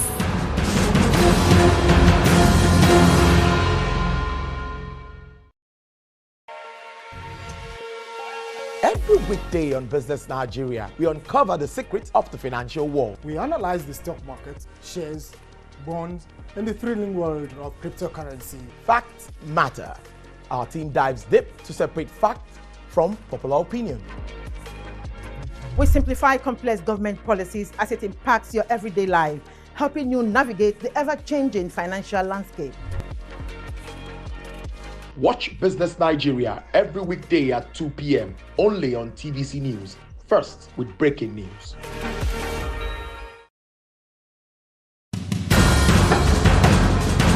Information is power, information is security, information is knowledge. On Labor Lens, we believe that working people around the world have real questions of their own. They want to know how the world of work operates, what it means to the employer of labor, how policies affect workers in the workplace. On Labor Lens, I ensure we engage effectively the organized labor, organized private sector, and government to get out of them information workers are in need of. I am Sharon Ijason, asking questions that make you get sense of the workplace.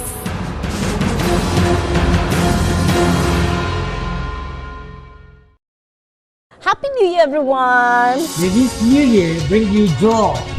Here's to a fresh start, everyone. May this year bring you love, laughter, and happiness. Happy New Year! Wishing you a year of growth and success. Happy New Year! A new year, a new start, way to go. Just as sports is exciting to fans, may the new year excite you all. Wishing you a memorable and joyful new year. Happy New Year! Happy New Year! Yes, wishing you a year of growth and success. Happy New Year! Happy New Year! Happy New Year! Happy New Year! Here's wishing you a profitable new year. Cheers to an open fresh year 2025. Happy New Year once again. I wish you well.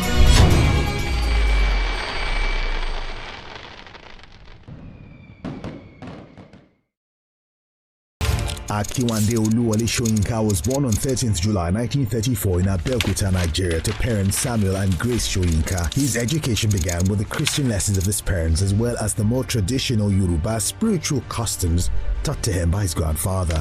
He had his preparatory university studies at Government College Ibadan in 1954, subsequently University College Ibadan, and he continued at the University of Leeds, earned a bachelor's degree in English literature. Soyinka's master's degree focused on projects combining his Yoruba culture with traditional British theatre traditions. He later returned to school in Nigeria to study African theatre, during which time he continued to produce poems and plays, one of which appeared on Nigerian television. Shortly after, he became the chief of the Cathedral of Drama at the University of Ibadan. London. Nigeria had only recently gained independence from Britain and political corruption was at a high. Soyinka's plays and poems became increasingly political and he began giving speeches protesting government corruption. He was accused of conspiring with the Biafra rebels. He was therefore arrested and imprisoned in 1967 for almost 2 years during the Civil War, but managed during his time to write numerous poems. He was finally released in 1969 after a brief period in France. He returned to his position at the university where he founded the magazine Black Orpheus. He left his position and Nigeria in 1971, wary of the political climate of the country. During this time, he published books of poetry and essays. His plays were collected and published, and newer plays were staged. In 1986, he was the first African to win the Nobel Prize in Literature for a wide cultural perspective and with poetic overtones fashioning the drama of existence. He dedicated his acceptance speech to Nelson Mandela and used the platform to criticize apartheid. Later that same year, Soyinka was awarded the Achebe Prize and in 1988 published his book Mandela's Earth and other poems as well as art, dialogue, and outrage, essays on literature and culture. He also accepted a position at Cornell University. Throughout his life, he has served as a spokesman against apartheid and government corruption. He has won numerous other awards for his work, including the Anisfield Wolf Book Award, the Academy of Achievement Golden Plate Award, and the Achebe Prize for Literature. And he has taught at many prestigious universities, including Emory University, Harvard, and Obafemi Awolowo University. In his lifetime, Soyinka has published 2 novels, 3 collections of short stories, made 3 movies, translated 2 novels, 5 memoirs, 7 poetry collections, 13 essay collections, and produced nearly 30 plays. He holds honorary doctorates from numerous universities and has been invited to teach in schools around the world. He continues to write prolifically in spite of a bout with prostate cancer in 2014. Wole Soyinka, the Nigerian playwright and political activist, has positioned himself as a voice of the voiceless through his piece of art. He has distinguished himself as the African icon that continuously makes a mark in African literature and the world at large.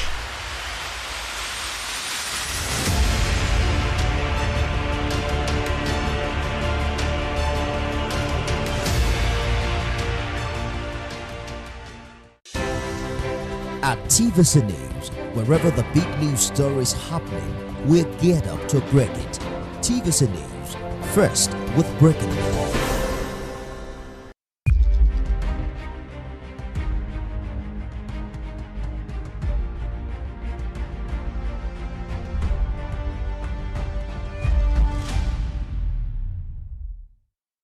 I am Abosede Adeniro Aderemi, standing in on Beyond 100 Days with Nifemi Oguntoye. Today on the program, we'll be beaming our searchlights on Nigeria's tax reform bills, which last week got the nod of the Nigeria Governors Forum. Join the conversation on X at TVC News NG. Use the hashtag Beyond 100 Days. Now, a big story. The Nigeria Governors Forum has backed the tax reform bills presented to the National Assembly by President Bola Tinubu, but proposed some adjustments to ensure equitable distribution of resources. The VAT sharing formula suggested by the governors is 50% for equality, 30% for derivation, and 20% for population. Recall that the president did not back down on his resolution to implement the tax reform bills at his presidential chat. He, however, reaffirmed his position to open negotiation on the matter. The big question on the show is, will the backing of the governors put an end to the argument on the floor of both chambers of the National Assembly to enable quick passage of the bills into law? Joining me for more on this development is Senator representing Abia North Senatorial District, Orji Kalu. He joins me now from Abuja. Senator, good to have you join us on the program today. Governors seem to have reached a compromise with the Presidential Tax Committee on sharing formula for value-added tax. As a former governor yourself, what is your take about this? Thank you, Ambassador.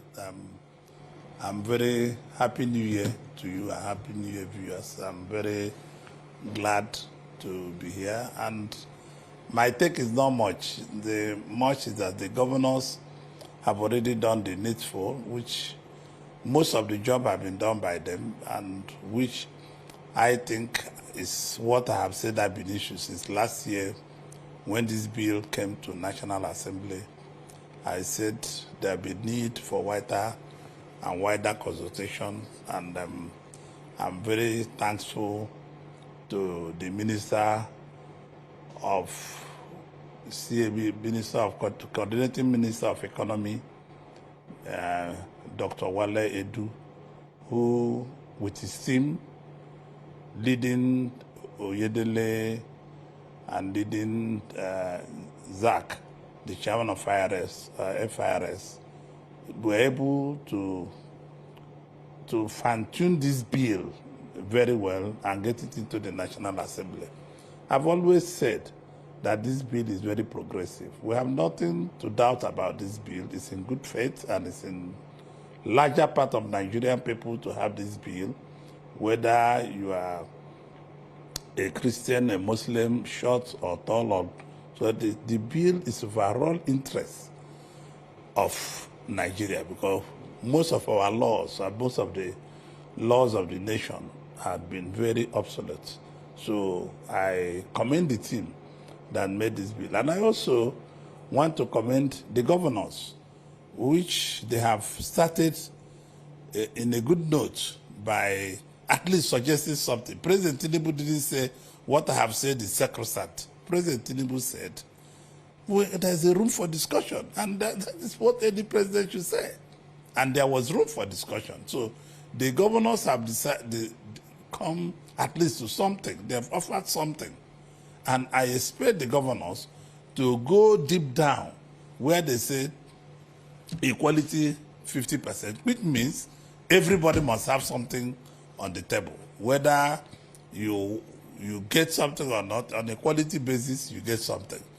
On the consumption attribution, they said we can go for 30%, which gets a lot to do.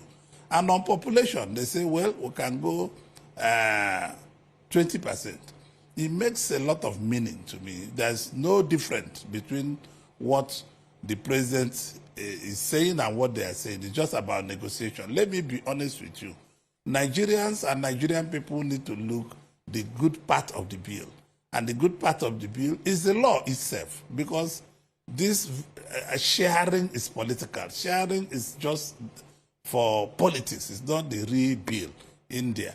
We have not addressed in the bill what I would like to see the companies, the manufacturers' interests have not Senator. been... Senator Carlo, we'll get to Yes. that, yes. But still talking about that, because it does appear that the governors has mainly focused on that. You seem to agree with them completely. But one of your colleagues, Alin Dume, representing Borno Stouts, actually thinks that 30% based on derivation is too much. Do you think that this and maybe some concerns being raised by some other lawmakers could pose a challenge to the successful passage of this bill?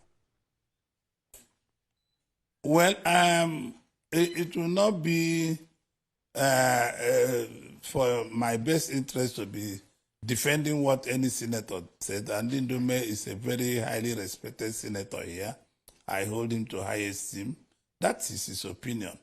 We cannot, 10% for somebody making the money is going to be very difficult. In fact, I just stand with what the governor said. I hope all my colleagues in National Assembly should come back to look at it. And that is his opinion. And that is not my opinion. My opinion in the floor of the Senate will be what I'm just telling you, because it will be nice for you to repay those who are making the money or where the money is being made. It's not just easy to leave it. I think when Ali Ndume comes with our colleagues, we'll be able to discuss the matter. Ndume is a very respected senator here, and I hold him to high esteem. All right, Senator. Wait to see how the conversation, among your colleagues go. But let's talk about the personal income tax. What is your take on the current arrangement of this income tax? Well, I'm not particularly about the income tax. There's nothing to be changed in the income tax. But what I'm what I'm more interested is the company tax, which can flow us in foreign direct investment. Because if we are not having new investment, leaving our taxes at 30%, the company tax, I do not support it. I think we should come down about 25, 27% to give room for foreign direct investment, because I would like to see people with money preferring giving manufacturers a sweetener, because every time, because the VAT can even in future, after some time, increase when the quantum of manufacturing is there. That will give the manufacturer to the ability to come to Nigeria. When they are manufacturing in Nigeria, we create jobs, we create opportunity, we create all kinds of things. There are many, many things that follow with manufacturers manufacturing here, and it's going to give absolute confidence to our society and create more jobs to the people of Nigeria. All right, then. And we know that the governors, appear to have really focused, concentrated on VAT and derivation. But, Senator, another major issue here is defaulters and many non-compliant companies causing low revenue for the government. With reduction, in this tax being received by government, will the purpose of the reforms not be defeated? No, because the reform is not just about hiking the tax. We can leave it at 30%, but it's not going to bring a lot of foreign direct investment. But that is minor. The most important thing, there is always room to amend these laws as we go on. I don't see anything wrong in putting the laws before us and amending them at any time. This is why we're a National Assembly.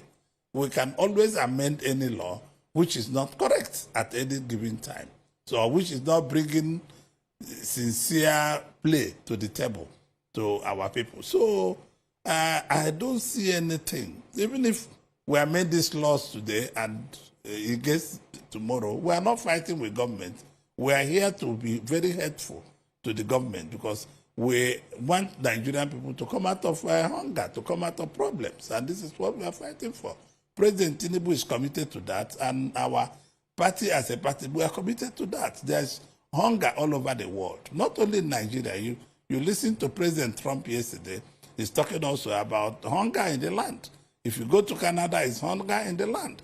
You go to UK, there's hunger in the land. So we must come together without thinking about which political party we belong to, and tell ourselves the truth. We are not telling ourselves the truth as a country. We must come down together and fix ourselves. And when we fix ourselves, Nigerians will be the beneficiary of we fixing ourselves. But Senator, the figure being proposed is actually still less, cheaper than what is obtainable in some countries out there. Don't you think that that could in its own way also boost foreign direct investment? No. The figure being proposed of 30% for company tax, it's okay, but I'm saying we can have a sweetener by reducing. I'm a manufacturer. You can't expect me to support everything government says. Because I'm a manufacturer, I must give a sweetener, and I'm here as a senator. I represent my constituency, and I also represent the manufacturer's constituency. I must fight for the manufacturer. I might be a lone voice, but my voice must be heard. Whether you like it or not, I cannot just tell you that what you have proposed for the manufacturers is the best. No, I'm a manufacturer myself, and the Manufacturer Association of Nigeria will be looking at me and say, what are these our members? What did they say when they were there?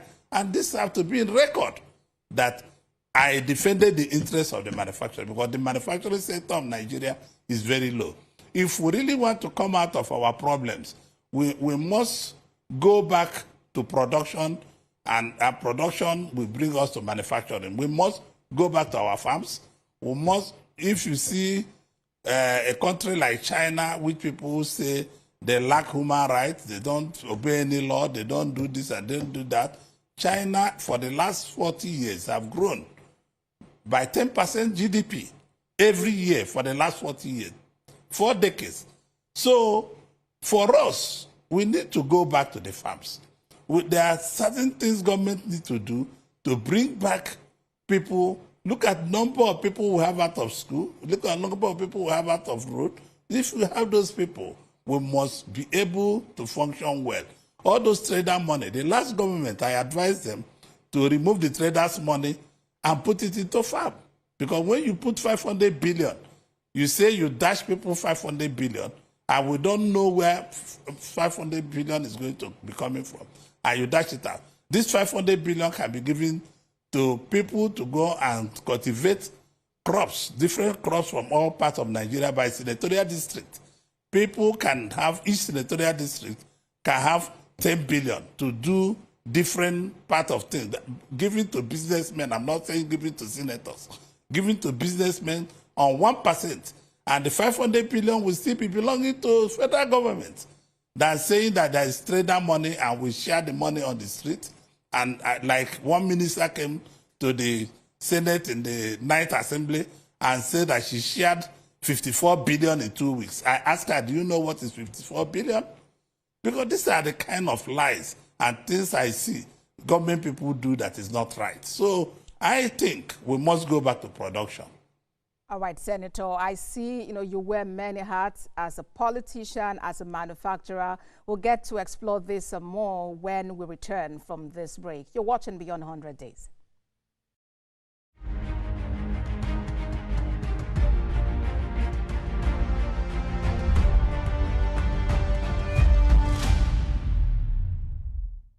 We're talking about the Nigeria tax bills, and my guest is Senator representing Abia North Senatorial District, Orji Uzo Kalu.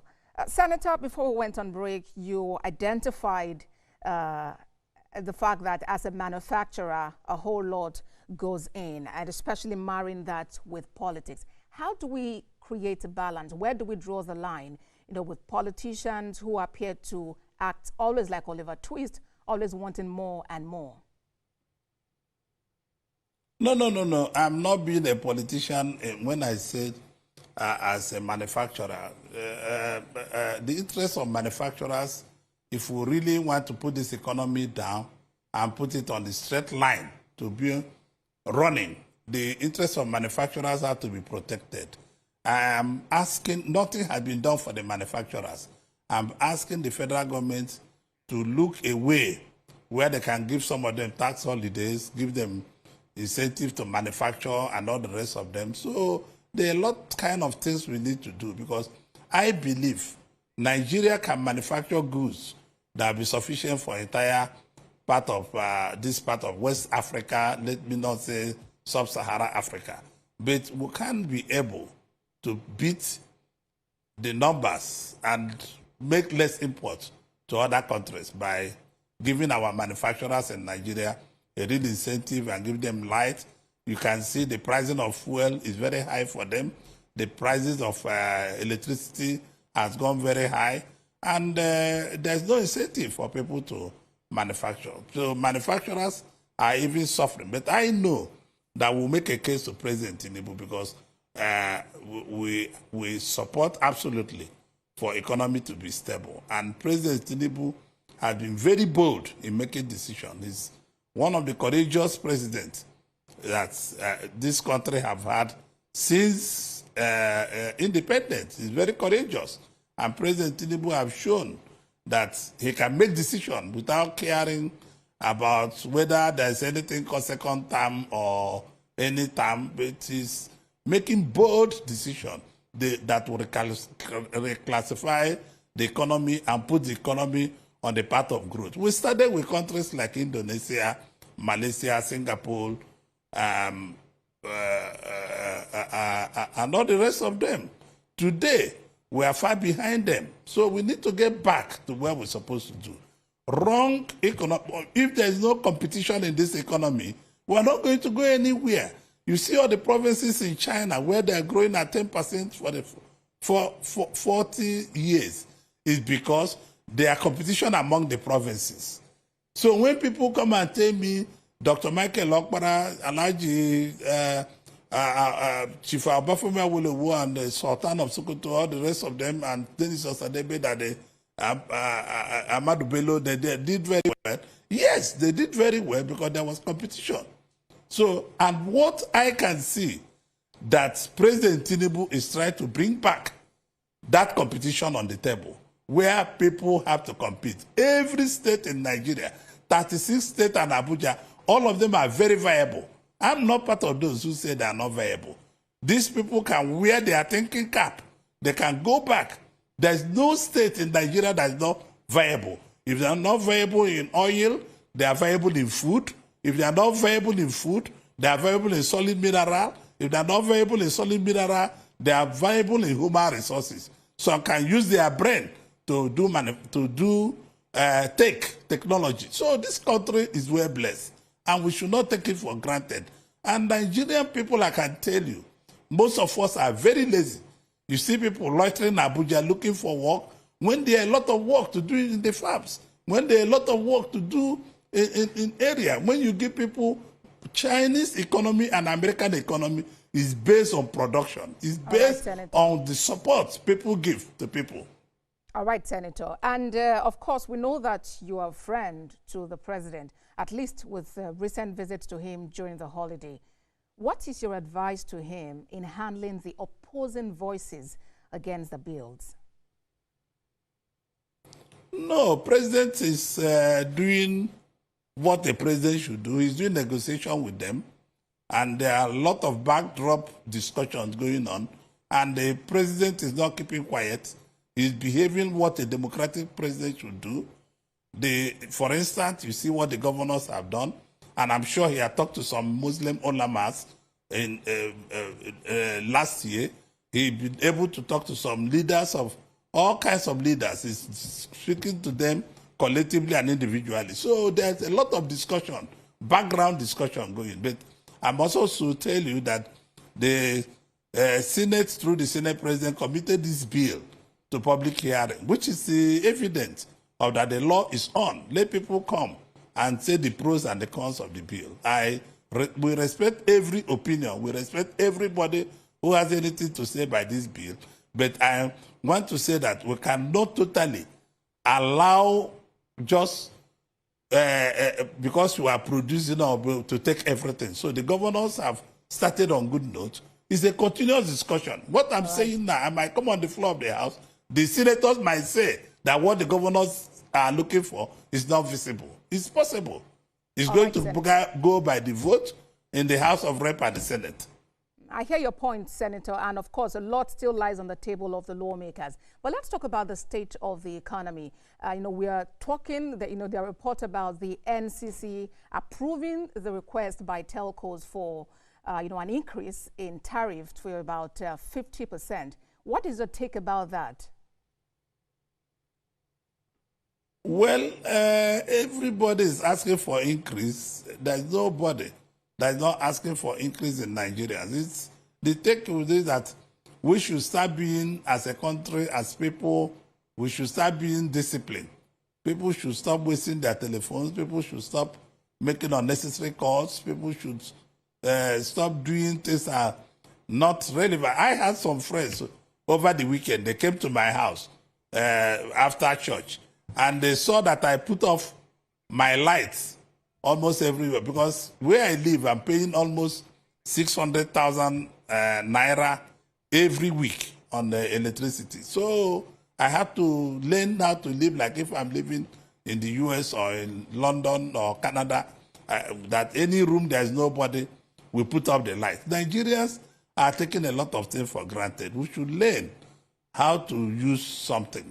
I'm not happy with the tariff. I'm not happy that they are taxing people so much, but that is what the day says. But President Tinubu is working very hard to get us out of this problem. I hear you, Senator, but I'm curious to ask, are you also walking the talk?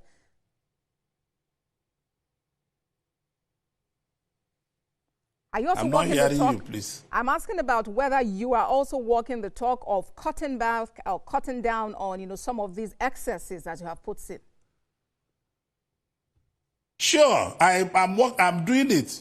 People see me now on commercial flight. I've dropped my private jet. I'm not using it, and I'm flying commercial plane. And I'm putting off lights in my house. I'm putting off most air conditioners in my house. I'm using more or less fuel. I'm going on less. Like the president directed the ministers to go with 3 cars. I'm using less cars to move around. I dropped some of my aides not to follow me around when it's not necessary. So this is what we are saying. Nigerians should know how to start managing what we have. Senator representing Abia North Senatorial District, Senator Orji Uzor Kalu, thank you very much for your time on the program today. Thank you. For that program, I am Abosede Adeniran.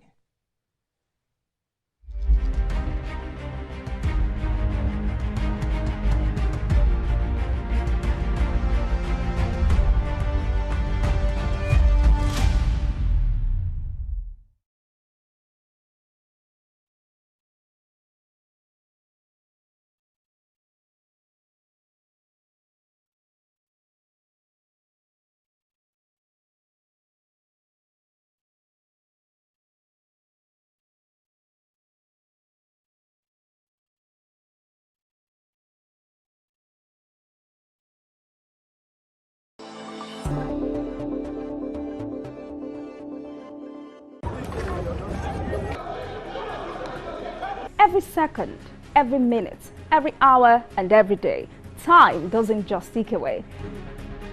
It's a countdown to political decisions that shape our world. This country must move. Imagine the impact these decisions have on our lives. Some are consequential, others may leave us intrigued or baffled.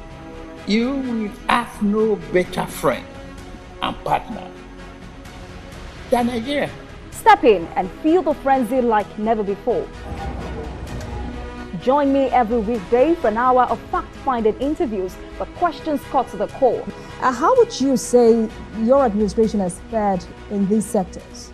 I will dig in to get to the heart of issues, from local politics to global insight. Join me as I unearth the power plays, jaw-dropping revelations, and the unfiltered truth. This isn't just politics, it's unraveling the stories that matter. Brace yourself for Politics Tonight every weekday at 8 p.m, where every decision echoes along the corridors of our lives. Politics Tonight, only on TVC News.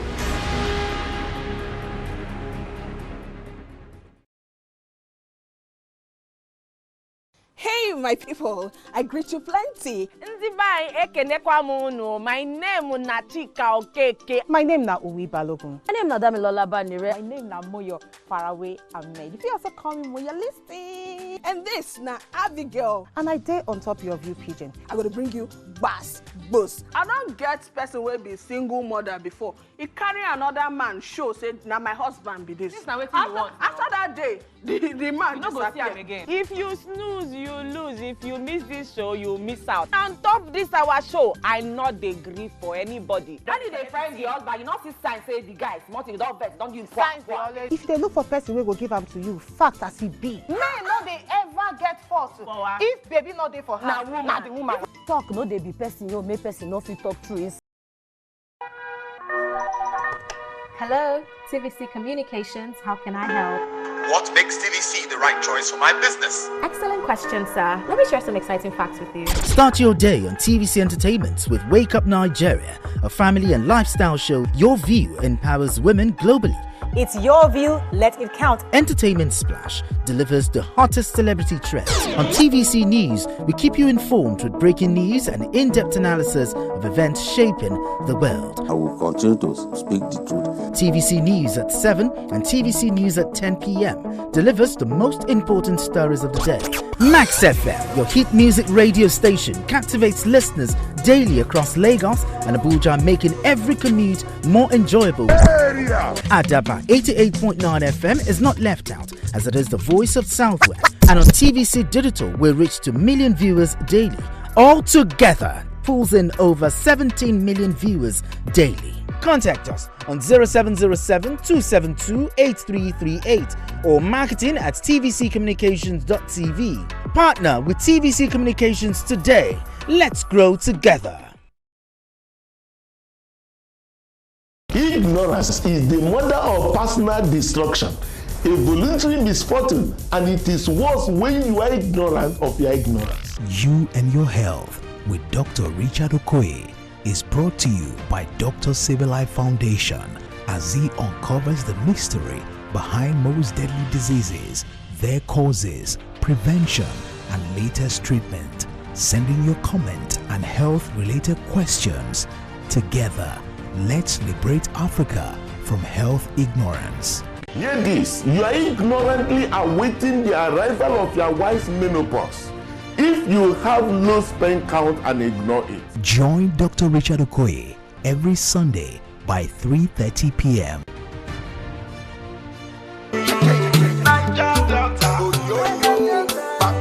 Nigeria's Niger Delta region, where the black gold continues to flow and fuel Africa's largest economy, where the line between wealth and poverty has never been thinner. Oil, gas, politics, development, and community issues all are highly valuable commodities in the Niger Delta. How do they combine, and how can they work together to spawn a new era in the Niger Delta? Join award-winning ace broadcaster Mahmoud Felix Akuga on TVC News every Wednesday at 9:30 p.m. and Saturdays at 3:30 p.m.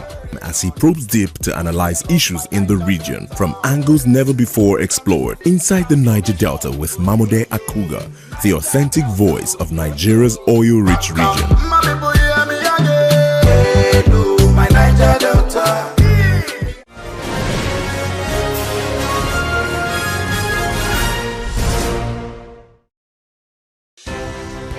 At TVC News, wherever the big news story is happening, we're geared up to break it. TVC News, first with breaking news.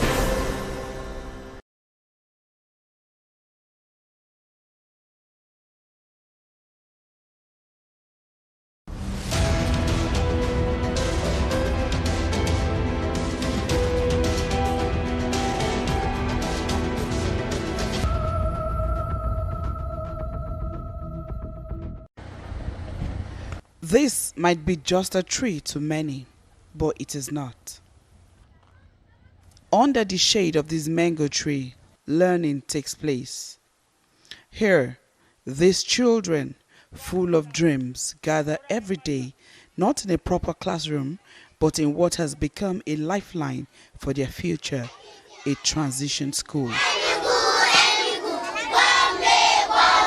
With eagerness on their faces and strength of voice, they learn against all odds, reciting lessons and passionately following their teachers' instructions.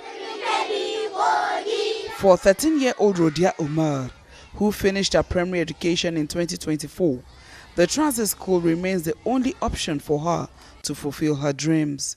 Because my daddy don't have money to put me in the school. But you finished primary school? Yes. Where did you do primary school? This side. Primary school. What do you want to go to school? Yes. What do you want to become when you grow up? Lawyer. My father and I have money to go take me to school. Did you go to primary school? Yes. You finished primary school? Yes. Okay, so what do you want to become when you grow up? Engineer. Engineer? Yes. I want to be a pilot. A pilot? Yes, sir. Okay, so you wish to go to school? Yes. This tree holds the promise of a dream they cling to so tightly. Such dreams, according to Mr. Mukadaz, are what motivated him to establish this transit school. Every morning when you wake up, what you see on the streets are young boys and girls roaming in the street who are supposed to be in school. And boys engage in scavenging activities, moving from one completed building to another, while girls also engage in through selling of groundnut, fast food, and all of that, moving from one street to another street, moving from one risky area to another. Unfortunately, the cases of child abuse, especially for girls, were reported in this community. He also spoke about how the initiative works. We have two types of out-of-school children in this center. One, we have never attended school, those who have never been to school. We bring them to this center and teach them basic skill like mathematics and English. Then we have dropout, those who drop out of school or those who could not make transition between primary school and junior secondary school, or between junior secondary school and senior secondary school. So those one, we teach them what they have already learned in their previous school, like mathematics, like English or social science. So this is what we teach them to make them busy, to keep them, from moving in the street. The dreams are quite lofty. When we started this program, we divided this community into two sections. We have western part of this community and we have eastern part of this community. So we started with the western part of this community, where we established our center. We register more than 500 out-of-school children in that center. But within 2 years, we are able to support them. We connect them with their sponsors, and today we have already achieved 0 out-of-school children in the western part of this community. So now we are concentrating in the eastern part of this community, that is this center. So by the time we enroll these children in school, we should be able to have 0 out-of-school children in this part of this community. And together we hope before February 2025, we should be able to declare this community as first community in Nigeria to achieve 0 out-of-school children using this community outreach program. For the volunteer teachers too, it is a call to service. When you wake up, you just see somebody roaming around without anything. The next thing you see is fights, talking about things that does not even concern them. You see a boy, when you heard him speaking, you hear him speaking, saying something that even you would be ashamed to say. So I thought, like, okay, how could I even help these people? What should I do to avoid what if it's my child? Because when, okay, now I'm married, okay, when that child grew up and all that, how do he will collaborate with those people and still learn from them. So how do I avoid that? That was why I said, okay, maybe when I take care of these people, when my own comes, he will be among the good ones, because they are already good. But when we leave them like that, they will have problems. So later on, I happens to know, I hear about it, that there is a place like this, and then we started. Started teaching dances 3 years ago. I'm just voluntary because this Kungakwaso is my community. I'm living here, and this is my boss. He's the one that came here 3 years ago. I met the chief of this community, and we have some challenges here. The writing boards are too small for them. If I want to write like counting of number from 1 to 200 for them, I used to divide it into 3 before we reach 200. Rhodia, by my left, wants to be a lawyer. Lawal aims to be an engineer, while Jafar wants to be a pilot. These are not pipe dreams. They are dreams that not only them nurse, but all the children in this transit school. They are dreams that can become a reality if they get an opportunity to go to a regular school. Poverty has been a leading cause of increased out-of-school children in Nigeria. This is also an excuse given by some of the parents we visited. Yes, sir. Thank you very much. Mumini Abdullahi, who has been incapacitated for some years, is full of praise for the initiative. He appeals to the government to make basic education accessible. I was having stroke, partial stroke. I've been passing through almost 3 years now. Yeah, so all this problem is on me. Now, if government can help to support the children education, we'll be happy, so that we parents will try as much as possible to hustle to feed them. Now, when we are talking of feeding, talking of food, how we can survive, instead of government to help us about our children, about their education, the side of education, wallahi, is very terrible these days. As his daughter wraps up her junior education, he is uncertain what the next move will be for her. Authorities at the government school in the community say they have been making effort to improve access to education. We give him a waiver. He can only get a uniform for them and he buys the textbooks for them. So we waive every other thing in the school so that they will be able to come to school. She breaks down the charges. Actually, the uniform itself plus school sportswear, cardigan is 13,000. Then we have the books, textbook, English 3,005, mathematics 3,005. Then we have the literature. Some are 400, some are 350 naira, like that, so he can purchase those ones. As for the school charges, we have PTA in the school. We have PTA, we call it NAPTA. That one is for UBEP. General PTA, we call it NAPTA. Then we have other things like hospital, like the health. We have utility. All we waive those ones. We have examination. They give us something, a tip for examination to enable us print answer sheet and question papers. And many other things like that. So we waive, yes, more than 5,000. We waive it them so that they will not have it as an excuse not to come to school. To investigate this discrepancy, we visited the Universal Basic Education Office in the Federal Capital Territory to inquire about the extra charges beyond school uniforms and books. The issue of charges, let me be sincere to you. As I've said, one is free and compulsory.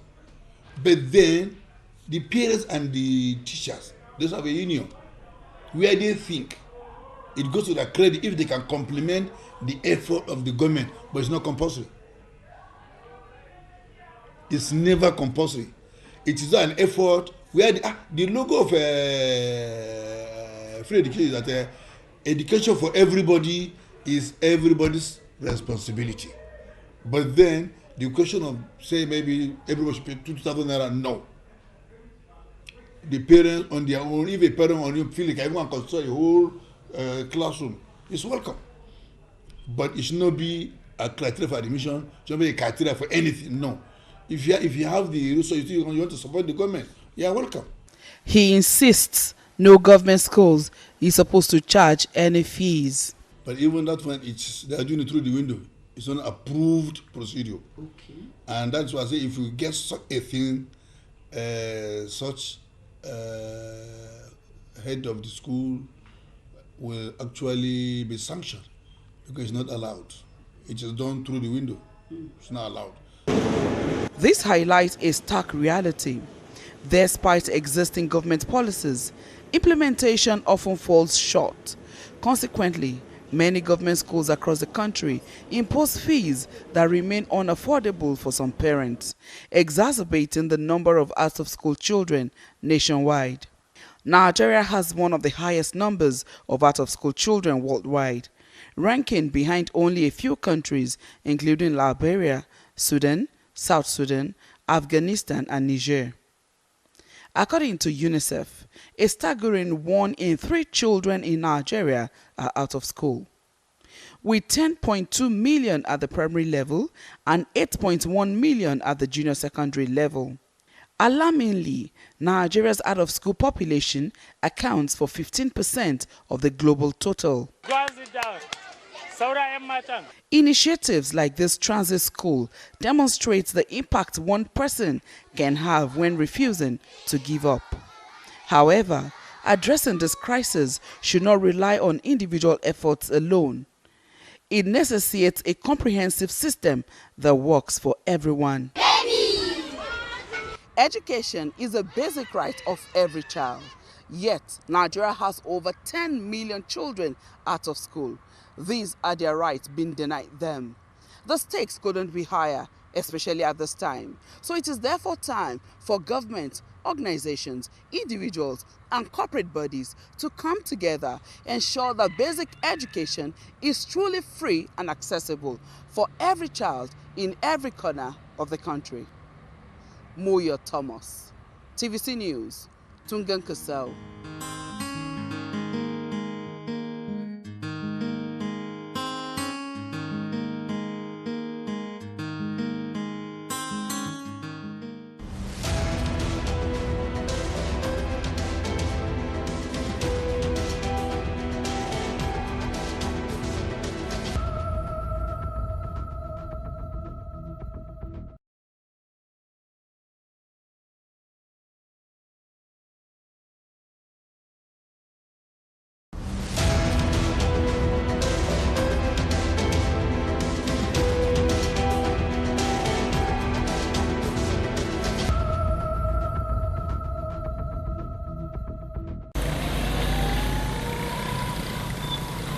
With over 13 communities and several villages and towns, Ezimo community in Udenu Council area of Enugu State plays also a popular Eyenzu waterfall, one of the longest waterfalls in Nigeria with a height of about 120 meters tall. From Oba Junction to Ezimo waterfall is about 3.7 kilometers drive alongside with oscillating bends and vast vegetation. The road leading to the community is neatly tarred down to Obolafo with slight rough part of the road leading to the waterfall. A large deposit of rich clay soil, limestone linking on tarred road are done with cashew orchard on both sides while navigating the waterfall, though are quite impressive. With so much history linked to the community, we are curious to know why the waterfall is not getting the required global attention. Our team arrived in Ezimo community and we are escorted by the community security head to the King's Palace before embarking on the mission. Have you seen the waterfall today? We hope to see it very soon. But because people say that seeing is believing. So you are welcome to the community. And we are so much happy and ready to receive your coming here for any developmental project. On our way into the waterfall pathway, we stumble on some tourists who share their experience with us. If you've not been to Ezimo waterfall, you're missing a lot. You need to come here, experience nature. The water is real, very clean, and when you're there, it's absolutely peaceful. So because for someone like me, I love nature, so I enjoyed the whole environment. Even I went to a local swimming pool constructed by someone there, I think a villager. So this pool was just pretty cool. It's natural, not like other pools that is being done with chemicals or something.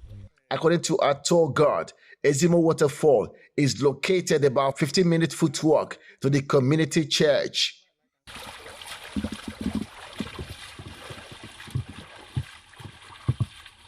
We immediately set out to see this place that is yet to be placed on tentative landmark site on UNESCO map. Without due recognition, other popular sites are enjoying. Ezimo Waterfall is about 60 meters higher than Niagara Falls, situated in a split between United States of America and Canada. Aside the neatly laid tire footwork steps and sound security architecture that guarantees safety, Ezimo Waterfall lacks modern infrastructure like resort and tourist infrastructure for relaxation. The staircase is another impressive feature to keep the experience natural.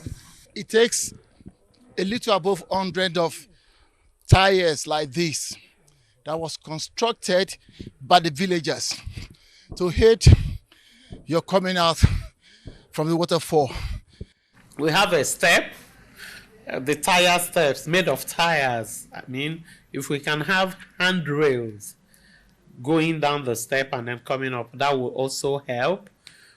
Now, to really harness the opportunities presented by that awesome waterfall, it will be great if we can have a resort around there. The amazing feature in the waterfall is how nature creates its pathway with a single access road as entrance and exit to the waterfall. At the look of these magnificent structures, nature provided by itself, it is considered to be the entrance of the famous Ezimo waterfall. Finally, we arrive at the amazing gift of nature to the people of Ezimo community in Nsukka, Enugu, Nigeria, and West Africa on the continent.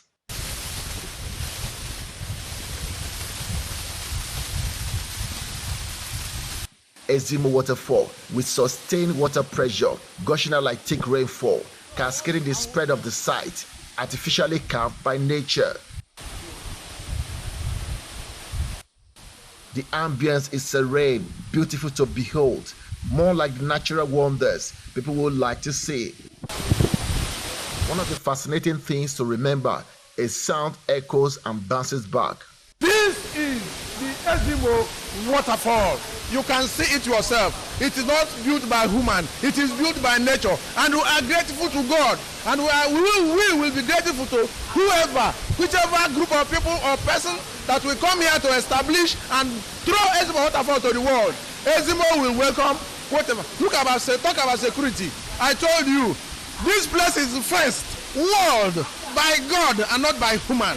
The only one gate that come into the waterfall is this one, and nobody. You can see nobody can come here through any means except following the right road, which God Himself has built. A tourist described Ezimo waterfall as a unique gift of nature that needs both government and private investment to flourish. Man was not meant to suffer. Man is meant to enjoy the nature. Of course, the Holy Book, the Scriptures, the Bible also talked about eating the herbs and all of that. This has a way of correcting some anomalies that we see around us, like stress. This will help normalize our blood flow and all of that. I am enjoying every bit of it. At least going into this water, and then it takes off the stress. So religious attachment, some people believe God exists here. Of course, they are not far from it, because God is the creator of nature, and this is where God dwells. The State Commissioner for Culture and Tourism told TVC News that the state governor is targeting over 3 million tourists every year to visit Enugu various tourist sites when his strategic plan to revamp the sector is concluded. Enugu State is known for our hospitality. That's number one. Enugu State is secured. So we encourage every tourist, come down to Enugu and we'll take you around the places. Any tourist site you want to visit, we'll take you down to there. There is security in Enugu State. The world is going towards tourism, especially ecotourism. Okay. Once we get our investors, and as we speak, we have investors who have declared their interest to come down, see these things. There are several tourist sites scattered everywhere in Enugu State. Many are money-spending ventures that should provide employment opportunities for younger generation and contribute to the state internally generated revenue. Experts suggest that adequate attention should be made for tourism development with substantial potential to improve living standard of the people in the rural communities. Right in here, I can feel life on earth, the beauty of nature that nature can give. If you are not here yet, you just have to come and witness this. Bamidele Ajayi, TVC News, Ezimo.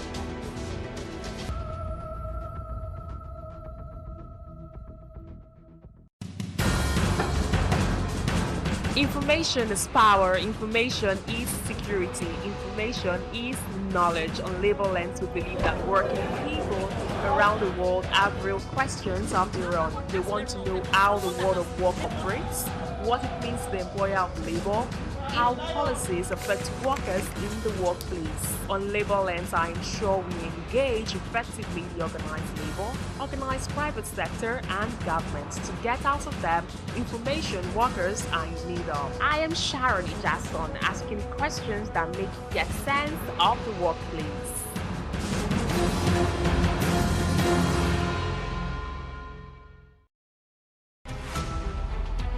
Every major news story is with many perspectives and layered with different levels of impact. Hello. What time did this happen? First, with breaking news. Sometimes, it's the story that calls. At other times, the people just want to be heard. School, I need students, but I need teacher. Can't continue like this. Their voices re-echoing through time itself. We haven't done anything. If the tide is high, everybody run for safety. Their tears leave a sweet, sour taste for all their demands. A familiar call beckoning for change. In our world, no one expects a disaster to happen.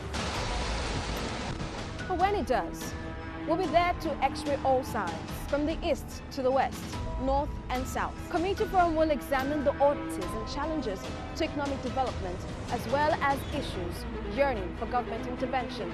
Watch fresh episodes of Community Forum on Sundays by 9:30 p.m. only on TVC News.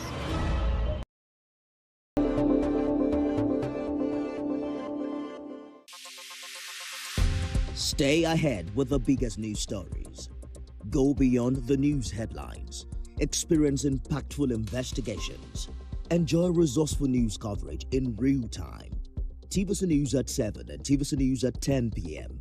Live every day on this channel. TVC News. First with breaking news.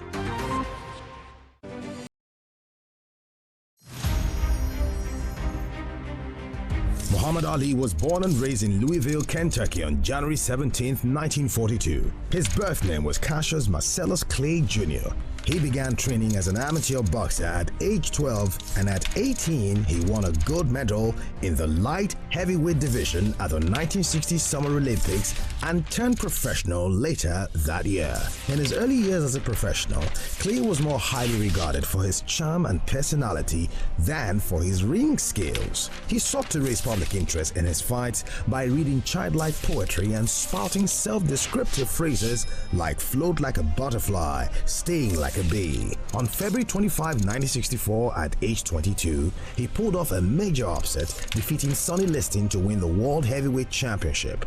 That same year, he shocked the boxing establishment again by denouncing his birth name as a slave name and formally took the name Muhammad Ali, which was given to him by his spiritual mentor Elijah Muhammad, leader of the Nation of Islam. For the next 3 years, Ali dominated the boxing arena. Then, on April 28, 1967, citing his religious beliefs, Ali refused induction into the U.S. Army at the height of the Vietnam War. Ali was stripped of his championship and precluded from fighting by every state athletic commission in the United States for 3.5 years. Ali's message of black pride and black resistance to white domination was on the cutting edge of the civil rights movement. In October 1970, Ali was allowed to return against world-class opponents after defeating Norton in a rematch. He fought Joe Frazier a second time and won a unanimous 12-round decision. Ali was the first fighter to win the World Heavyweight Championship on 3 separate occasions. He successfully defended his title 19 times. His place in boxing history as one of the greatest fighters ever is secure.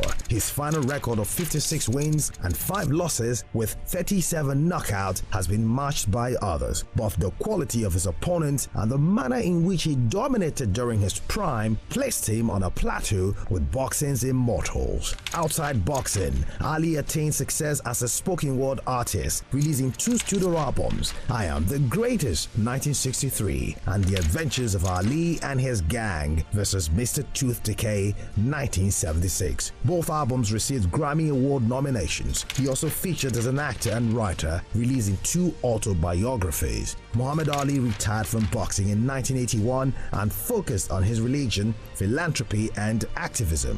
In 1984, he made public his diagnosis of Parkinson's syndrome, which some reports attributed to boxing-related injuries, though he and his specialist physicians disputed this. He remained an active public figure globally, but in his later years made fewer public appearances as his condition worsened and he was cared for by his family. Ali was chosen to light the Olympic flame at the start of the 1996 Olympic Games remains in Atlanta, Georgia. He died on June 3rd, 2016.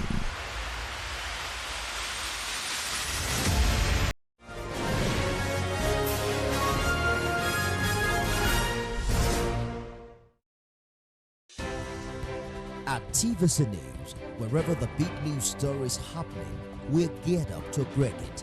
TVC News, first with breaking it. On the breakfast show this morning, Nigeria gains points in its fight against terror with the successful prosecution and conviction of over 100 terrorist financiers in the last 2 years. And later on the show, we will discuss what the impact of a 50% raise in tariff for calls and data will have on the average Nigerian at this time.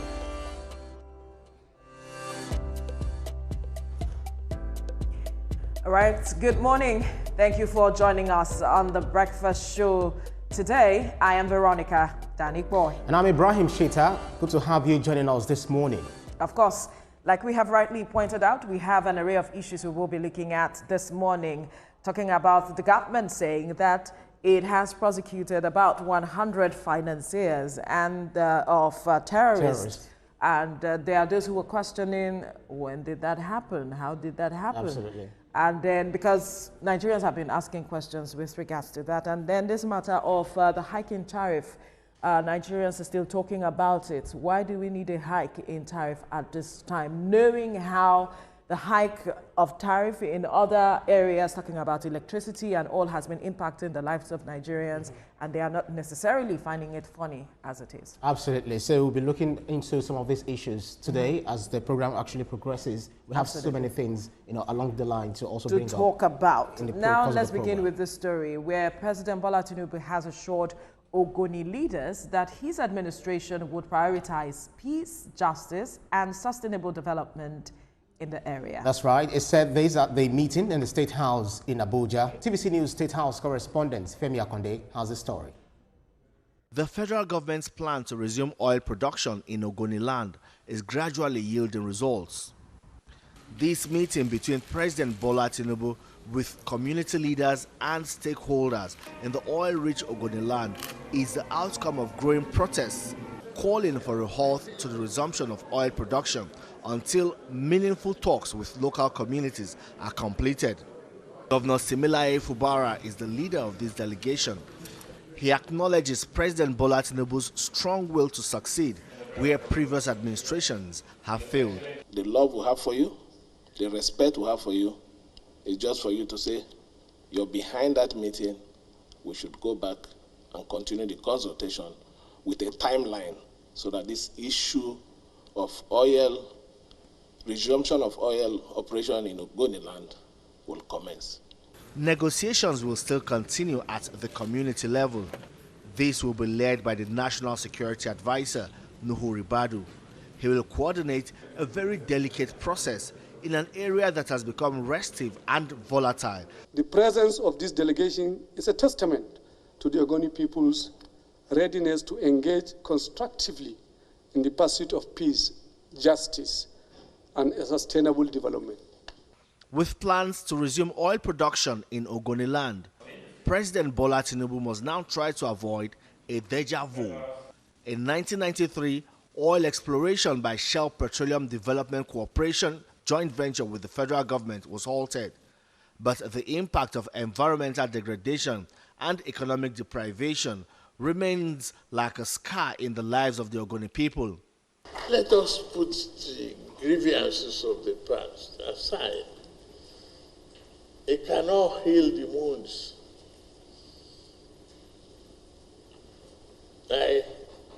If we continue to be angry, but I know what to do in the memory of our beloved ones, so that their sacrifices will not be in vain. The Ogoni struggle gained international attention in the 1990s with the execution of environmental activist Ken Saro-Wiwa and 8 other Ogoni leaders by the then Nigerian dictator General Sani Abacha. They are also calling for a $1 trillion commitment for cleanup. TVC News, Abuja. All right, interesting development with regards to this matter. Like we rightly pointed out in that report, the last time there was oil exploration in Ogoniland was in 1993 after the hanging of Ken Saro-Wiwa and 8 others. But why Ken Saro-Wiwa began his agitation about the cleanup of Ogoniland was because of the oil exploration and pollution, the pollution that came as an effect of exploration in Ogoniland since 1958. Absolutely. And so, because he wanted government to do something significant with regards to the cleanup, and then we saw what happened, and then that memory, the ghost of that past, still seems to be hanging because the federal government's plan to resume are still talking about the fact that some of them are saying they are surprised that government is talking about exploring again after looking at the attendant impact this has had on the people, talking about pollution of the waters, their farmlands. Some of them cannot go back to the farms and all of it. But the president has said that we may not be able to rewrite history, but we can correct some things. And I think that that is a very, very important statement to make. Absolutely. But right now that we are talking about sustainability, is exploration of oil in that community still the way to go? That's the question. So, you know, the cleanup and everything about getting resolving the environmental challenges in Ogoniland has been on for quite some time. Just like you said, oil discovered in 1958, you know, between 1960s to 1980s, there was this, you know, pollution of that environment, destroying the farmlands, the water, even ensuring that they eat was also a problem, which led to Ken Saro-Wiwa coming up, you know, at the time. And then that was around 1990, then later killed in 1995 alongside 8 others. So if all of these issues are there and they've not exactly, resolved this issue, I feel the president is also trying to, okay, this is what we've done, this is what the past government has done. Remember in 2017, former Vice President Yemi Osinbajo, you know, leading the cleanup of Ogoniland, because following the report of the United Nations Environmental Program, that's UNEP in 2011, saying that it will take 25 to 30 years for Ogoniland to be cleaned up, and they will need $1 billion. So it has actually been flagged off, and this is, you know, between 2016 and 2024, there has been that cleanup effort. That's the question. How far have we come with that? Because there are those, a group of Nigerians saying that the government needs to give these people about 1 trillion naira to addressing the matter of this pollution as it is, and also because of the attendant impact it has had. So there's a lot still on the ground that has to be done, and that government needs to pay attention. Aside the government, the leaders of the people there, they've been engaging with government. Every government that comes into power, some level of engagement. Ogoni is always at the front burner. How transparent and sincere have they been in their engagement with government? That is the question. To ensuring that everything that government has said, successive government has said with regards to the cleanup, has been done for the people. We've seen agitations. We've seen all sorts of things happening. There are those who are also calling for accountability of the oil companies there that had explored, that had explored the lands, and that we now see the impact now. They should give account of what they have done, and those that need to be compensated, even though compensation cannot necessarily bring back the things they have lost. They've lost, especially their farmlands. Something has to be done to bring closure to the people. So these people have to see that government is really interested and that there's trust. But government is also saying there has to be expanded consultations. That's right. 50 delegates came, but there are those other groups saying we were not involved. Not represented. So those delegates that came now should go back home. So hopefully that issue will be resolved any moment now. Conversation with the people there. All right, let's quickly bring you the news update now. Now, the Nigeria Immigration Service has arrested 90 illegal immigrants for cybercrimes perpetrated at different levels to swindle innocent Nigerians. The cybercrimes or criminals were arrested in collaboration with other sister security agencies at the hideout in Rivers State following credible intelligence. According to the Rivers State Controller of the Nigerian Immigration Service, Mr. Ye Abdul Majid, Y.I. Abdulmajid, a total of 94 persons were arrested. The profiling revealed that 85 of them were Cameroonians, 5 Chadians, and 4 Nigerians.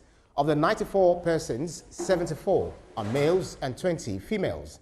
It was also gathered that all the 90 foreigners gained access to the country through unauthorized entry point and non-presented resident cards or any form of traveling document after interrogation. 2 other Nigerians from River State who provided accommodation and have been their landlord were also arrested. Mr. Abdulmajid also revealed that the Comptroller General of Immigration Service, Kemi Nanda, has ordered the repatriation of the foreigners to their various countries of origin. The Ekiti State government has pledged commitment to the attainment of the 6-point agenda of the Biodun Oyebanji administration. The special advisor to the governor on performance and transformation, John Ekundaya, disclosed this at the commencement of a one-day workshop on performance and delivery for civil servants in the state. Adiola Aderibigbe reports. Gathered here are civil servants in the Ekiti State. They are here on the invitation of the state government to have a better understanding on their roles in attaining the 6-point agenda of the Biodun Oyebanji's administration in the state. Dr. John Ekundayo is the Director General of the Office of Transformation and Service Delivery in Ekiti State, and he highlighted some of the benefits of the Ekiti Performance, Assessment and Improvement Report Workshop. When I was a civil servant, we were the engine room, and in Ekiti State, they are still the engine room, and you know, from time to time, they have been aligning, because if not, you will not be seeing all this infrastructure. The roads we are seeing will not be like the flyover bridge is ongoing now. We see Ring Road project going. We see Kerek Baraudo Road. So these are some of the things that without the civil servants contributing their quota, we cannot see this, because political appointees alone, we cannot do this. So that's why we are building the capacity of civil servants so that they can do more. They have improved, they can do better. To some of the participants, the training has helped them to have a better understanding of their roles in making Ekiti a better place. The workshop, as the name implies, is about performance evaluation, basically. It is just meant to assess how we as civil servants carry out our duties in line with the policies of the government, and just to ensure that we do the right thing at the right time, and we do it as it should be done. So, Ekiti Performance Assessment and Improvement Reports has introduced a lot of ways in which we can get our work done to enhance productivity and efficiency at work. Government says all hands must be on deck as it continues in our efforts to develop Ekiti State and ensure public service efficiency. Adiola Aderibigbe, TVC News, Ado Ekiti. The Federal Ministry of Livestock Development has confirmed the outbreak of anthrax in Zamfara State.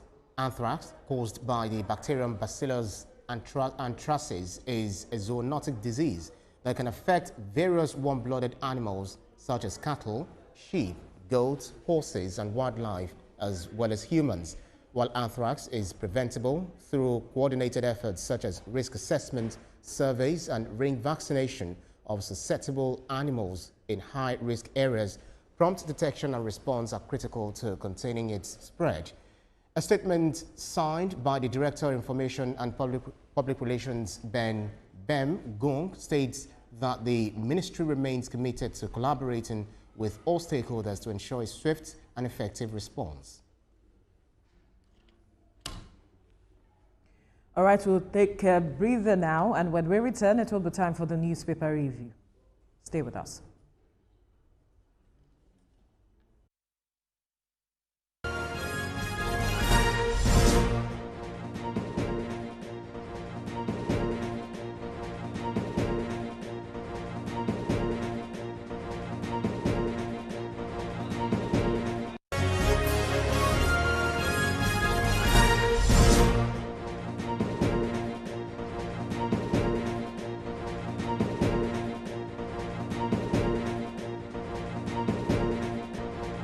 Right, thank you for staying with us. It's time now to take a look at stories making headlines on the front page of Nigerian newspapers.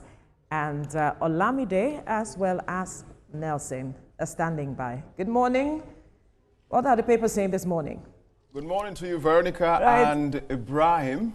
Good morning, Ibrahim. Good morning, Veronica. I guess it's mixed feelings for me this morning. I want to believe it's the same for Ibrahim and, of course, Nelson. The NNPC has slammed 960 naira for fuel price. That's 960 in Lagos and 990 in Abuja. I'm not hearing anything from both of them, so I think it's fine to actually bill them for transportation this month. Absolutely. As long as we can afford it, that's the cost Nigerians are asking for. All right, we'll take it up from there. And the first paper this morning is, of course, The Nation newspaper. And the big story here says, our plan to restart oil production in Ogoni, Tinubu and Fubara. Let's see what The Nation has to say.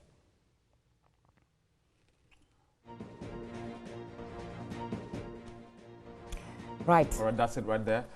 This is as the president promises to immortalize Mataya and the NSA Rabadu to coordinate peace parley. This is still in Ogoniland, Olamide.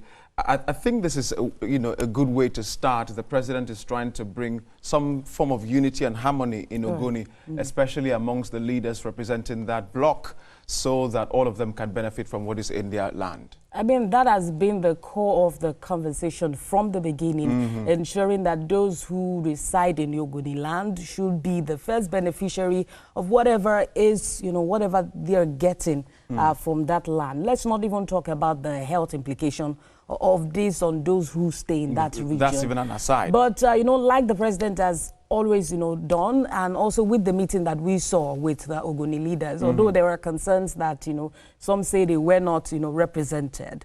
But I mean, for the major stakeholders in that region, they could go back as well and implement some of the policies or agreements that were made. And it's great that, the government or the president himself actually invited, major leaders, Ogoni leaders. And then we saw I was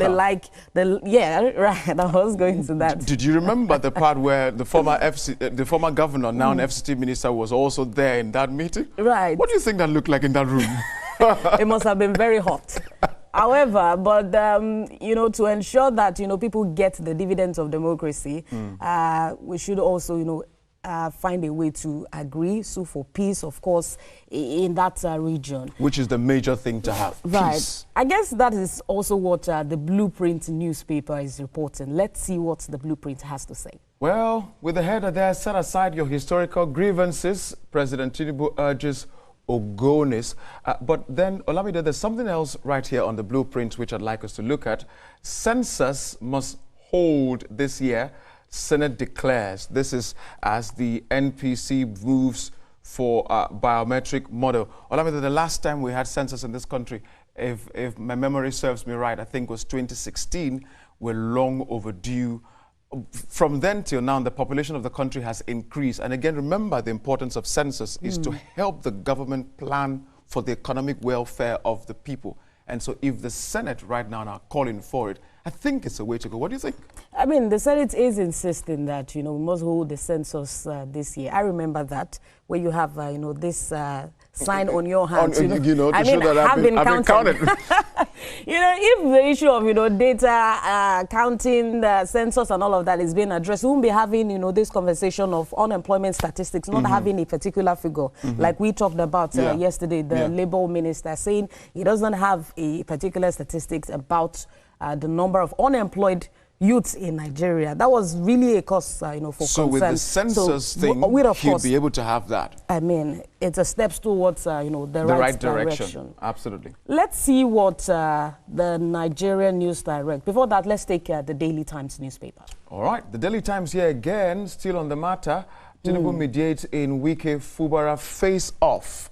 Well, Daily Times skipped the Ogoni part and went to, and stayed right there. But then there's a picture there, of the vice president, our man, and our woman, the DG of the WTO, you know, having a handshake together. This, of course, is at Davos, the venue for the ongoing World Economic Forum. Lovely to see that. Lovely to see this picture. I mean, it's a great win for Nigeria, seeing that, you know, we have people like this representing us. I also believe it's a great win for our economy. For those who are speculating how our economy will be, let's just, you know, agree here. This is a reflection of lady and gentleman, you know. I mean, with the tie. But let's see what, that will be Nigeria News Direct. Let's see what Nigeria News Direct is saying. Well, Nigeria News Direct is also, you know, reiterating what the president has said. Let's correct past anomalies and not, you know, rewrite history. The president is calling for unity in Ogoniland for sustainable development. But another sad story here, Nelson, on Nigeria News Direct, I see here. Talk to me about it. Unknown gunmen, machete man, make off with motorcycle in Ogun State. Olamide, again, that falls around the conversation of security. I know our men in uniform have a lot on their hands. Once they nip on this side, something else comes up from another side. And so sometimes it seems as though there's a whole lot for them to handle. This is also why we are calling for more men to be recruited into the uniform agencies so they can have a widespread coverage of our nation. I mean, that is also another issue that, you know, has been raised by security agencies, that we do not have enough hands to, you know, tackle the level of insecurity that we are seeing.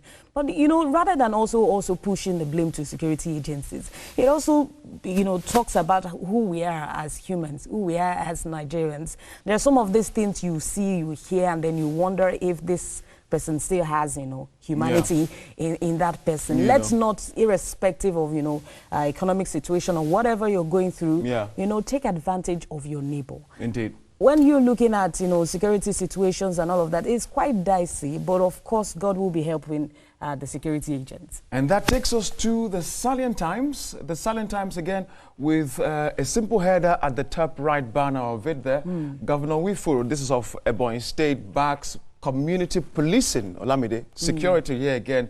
And I think this is really important. Of course, there's quite a number of other headlines there on the Salient Times. And at the bottom of it, China backs WHO after U.S. withdrawal move. President Trump, like we are aware, has withdrawn from the climate change action and the Paris, you know, Climate Accord. And so the man is saying, I want to save a lot of money for my country, so y'all take a walk with your climate change. And so for the Ebonyi man, community policing, I mean, it's a big issue. It's very important because, I mean, those people in charge of, you know, policing of these communities understand the terrain more.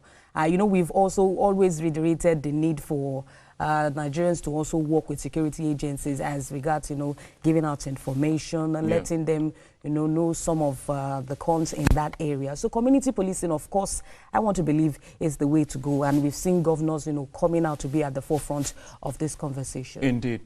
All right, let's move now to the New Telegraph. The New Telegraph, again, with that very bold header of the Senate calling for census. Census must hold this year, Senate tells the FG. But there's something else I want us to look at in the New Telegraph right here, Olamide. Wow. It is at the right side of the Telegraph. It says, we've prosecuted 100 terrorism financiers in 2 years. Promises to eat, or rather, to exit Nigeria from FATF money laundering feast. This is quite a wonderful news to hear, Olamide. 100 terrorism financiers in this country in 2 years?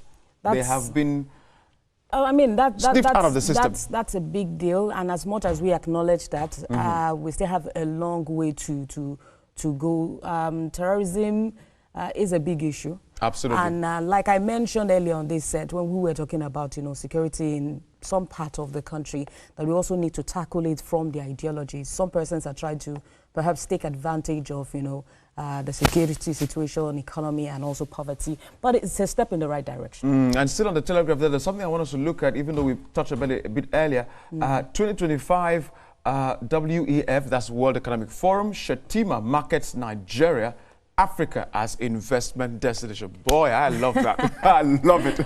Well, as always, we've seen the president and the vice president being at the forefront of conversations about investment, diversification, ensuring that, Nigeria is on top of its game economically. So it's not even a shocking one for me. We're looking into other countries, coming in. I look at how much we were able to, gather in Lagos during the dirty December.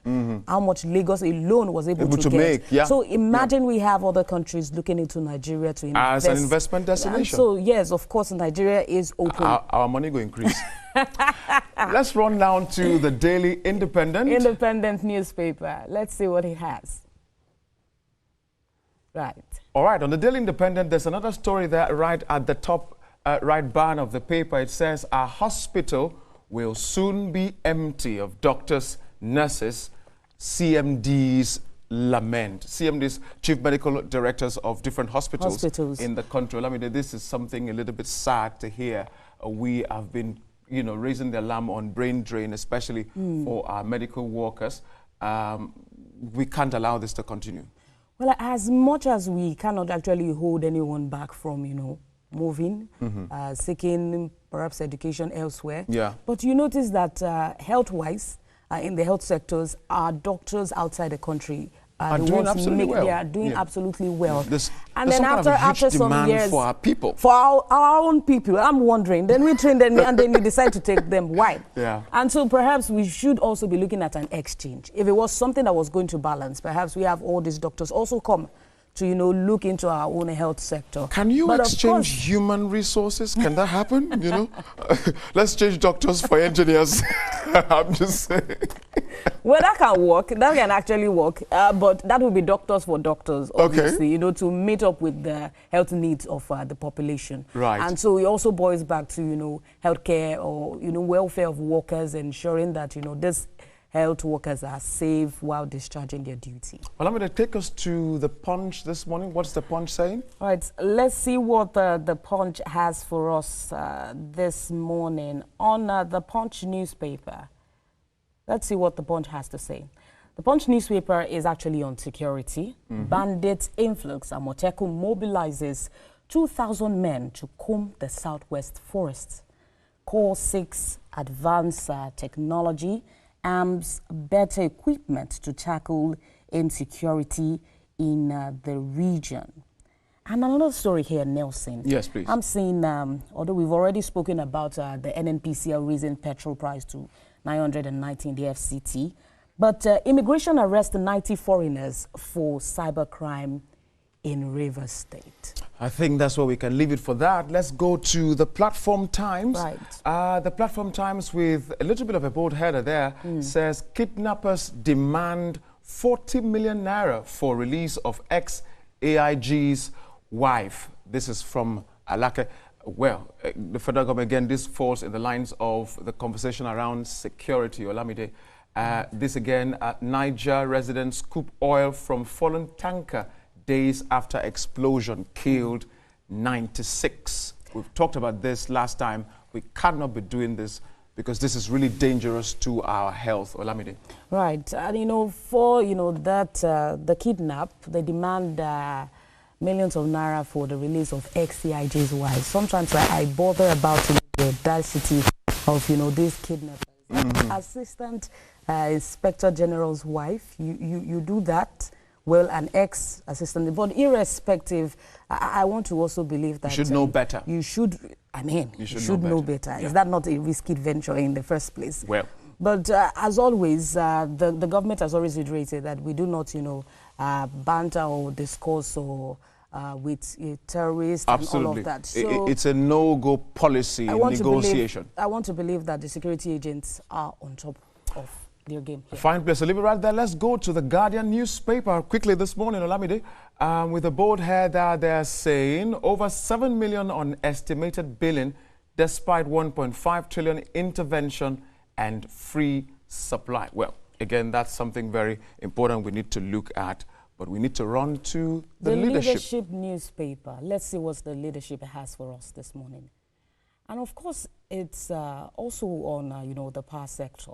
Botch Local Content Initiative, Meter Producers Ghana, Benin, Niger, others, they are decrying the government preference for foreign firms, and the federal government has responded to them, saying local content policy remains on course. Absolutely. Absolutely, and the ease of doing business in the country. And so if our local manufacturers are looking at other countries, there's nothing wrong in looking at other countries. However, remember your home. Charity, we all say, begins from home. So, hey, let's do that. All right, let's move quickly to First News. First News here, a lot of the things we've taken already, but let's look at a headline right there at the right banner of the First News. It says, Telecom's subscribers reject 50% tariff hike, threaten legal action. Well, it's well within anybody's right to reject anything, but I'm sure the government will fight that with you. We'll find a way around that. Let's quickly go to this Nigeria. Yes, please. And a story here says, power outage mars activities at federal secretariats, ministries of humanitarian affairs, labor, aviation, others affected. I mean, this is a very, dicey story. I believe we'll have time to banter on that maybe tomorrow. Because, I mean, if there is no light at the federal sector, how much more my own house? Let's go to the next. What you did there. Nature News is the next paper to consider this morning with a very simple header there. Police recovers stolen manhole from Abuja. That is very dicey. Stolen manhole, that's another, dicey situation in terms of, security and all of that. Right. And NIMET unveils 2025 seasonal climate prediction. This is really important because we need to know where the floods are going to be taking place in the country, unlike what we saw in Borno. Let's not forget that this is a time of, climate change, and it may be really difficult to, predict some of these weather situations. However, NIMET is obviously on top of its game to ensure that, we can, to an extent, be able to, verify. Well, I'd like to take just one headline on the Sporting Live paper. Very quickly, unstoppable Lookman hits target again. I guess that's on the Atlanta 5-0 storm. Exactly. Olamide, what target do you have to hit this month, or should I say today? 100-0. 100-0 against my enemies. Indeed. Well, I think that's how far we can go on the newspaper review segment this morning, where we will then hand over to you, Veronica and Ibrahim. But Vero, do you have a target you'd like to hit this month? Or should even be this first quarter even, or whatever. Ibrahim. Absolutely, and it has to do with healthy living. And Nelson, healthy living is what my target is, and I'm already working on that. All right, so I also have a target, many targets. So I think some of them have been hit already, so I still have more to go. Kudos to you, Ibrahim. Kudos, that's great. I'm not sure we have the time to know that right now, but let's quickly move on. Thank you, Olamide and Nelson. Still to come on TVC Breakfast. Federal government achieves major milestone in its fight against terrorism. Join us after the break for more.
Thank you for staying with us. The federal government has marked a significant milestone in the country's fight against terrorism and financial crimes. This is as it revealed that it has successfully prosecuted and convicted over 100 terrorist financiers in the past 2 years. The disclosure was made by President Bola Ahmed Tinubu, who was represented by the Secretary to the Government of the Federation, George Akume, at the opening of the 2025 National Anti-Money Laundering, Counter-Financing of Terrorism and Proliferation. According to the President, this achievement is a direct result of the collaborative efforts between the Office of the National Security Advisor and the Attorney General of the Federation. He noted that government strategy of targeting the financial backbone of terrorist organizations like Boko Haram and ISWAP aligns with global best practices in combating serious crime. Joining us via Zoom for this conversation is strategy consultant Dikpo Oyiwole. Good morning, Dikpo. Thank you for joining us. Good morning. Thank you for having me. Great. Now, as a strategist, what do you make of the government's approach to addressing the financial backbone of these terrorists, talking about terrorism financiers, and also the fact that this was seemingly a silent approach to addressing this? Well, I would say that it is excellent news. This is something we've always advocated for a couple of years now, because the question has always been, how have they been financed? How have they continued operations for over a decade?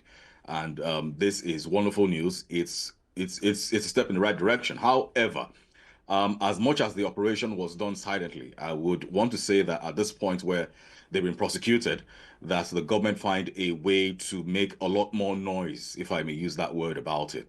Because, like we say, perception is reality. And it is important that a lot of people are aware of this particular news, because what we have with a lot of people and a lot of nations of the world where they put Nigeria on some terror list, or they have travel advisory against traveling to Nigeria. These are the kind of information that we need to put out there for people to know that the government is doing all they can and that they're doing their very best. So at this point where convictions have been secured, I would expect that their names be released. So even if it is done in tranches, so that, I mean, strategically doing it for PR reasons right now. So we have 100 names, and if you're releasing 10 names per week, so that tells you how many weeks they can stretch out this particular news to send a signal to those, not just in the international community, but also for Nigerians within our borders and outside our borders, to let us know that our government is doing their very best to ensure that this issue of terror is being dealt with, and it's being done so decisively.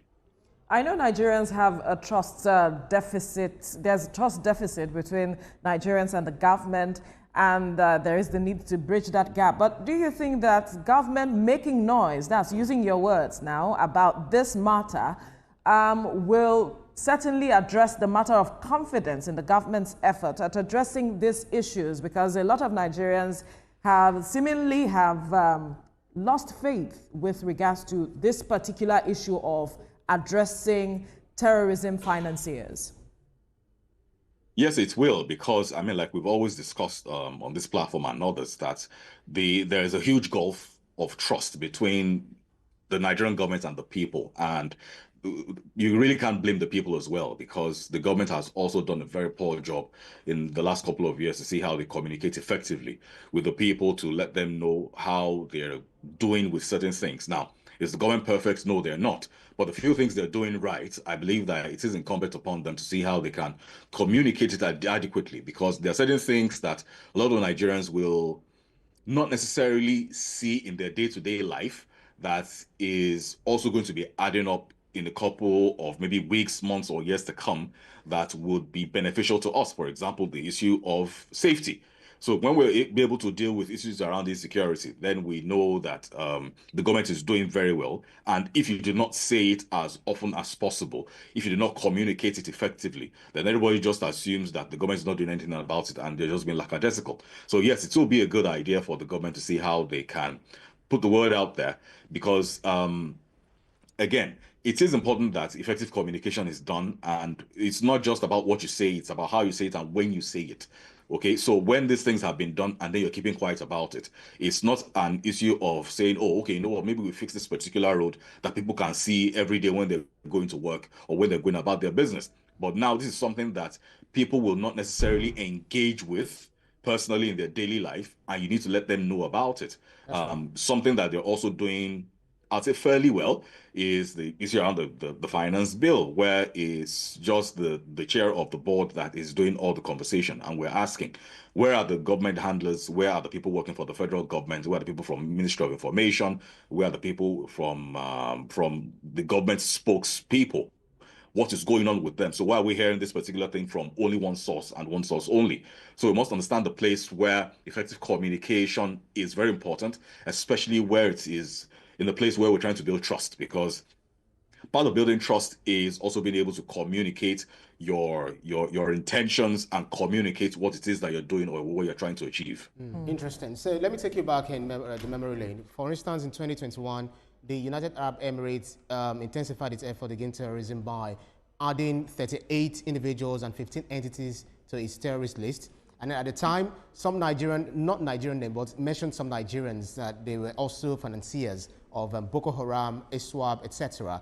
Also in 2022, they continued in this trajectory by also designating individual and 5 entities into those who supporting and financing terrorism. And more recently, in especially on January 8th, 2025, UAE also added 11 individuals and 8 British-based entities. So I do not know, is there any reasonable justifiable ground for the government to say, yes, we've tried 100 persons who are financiers, but we don't have their name? What about the naming and shaming? Could there be any reason why their names are not mentioned, or what is the global best practice?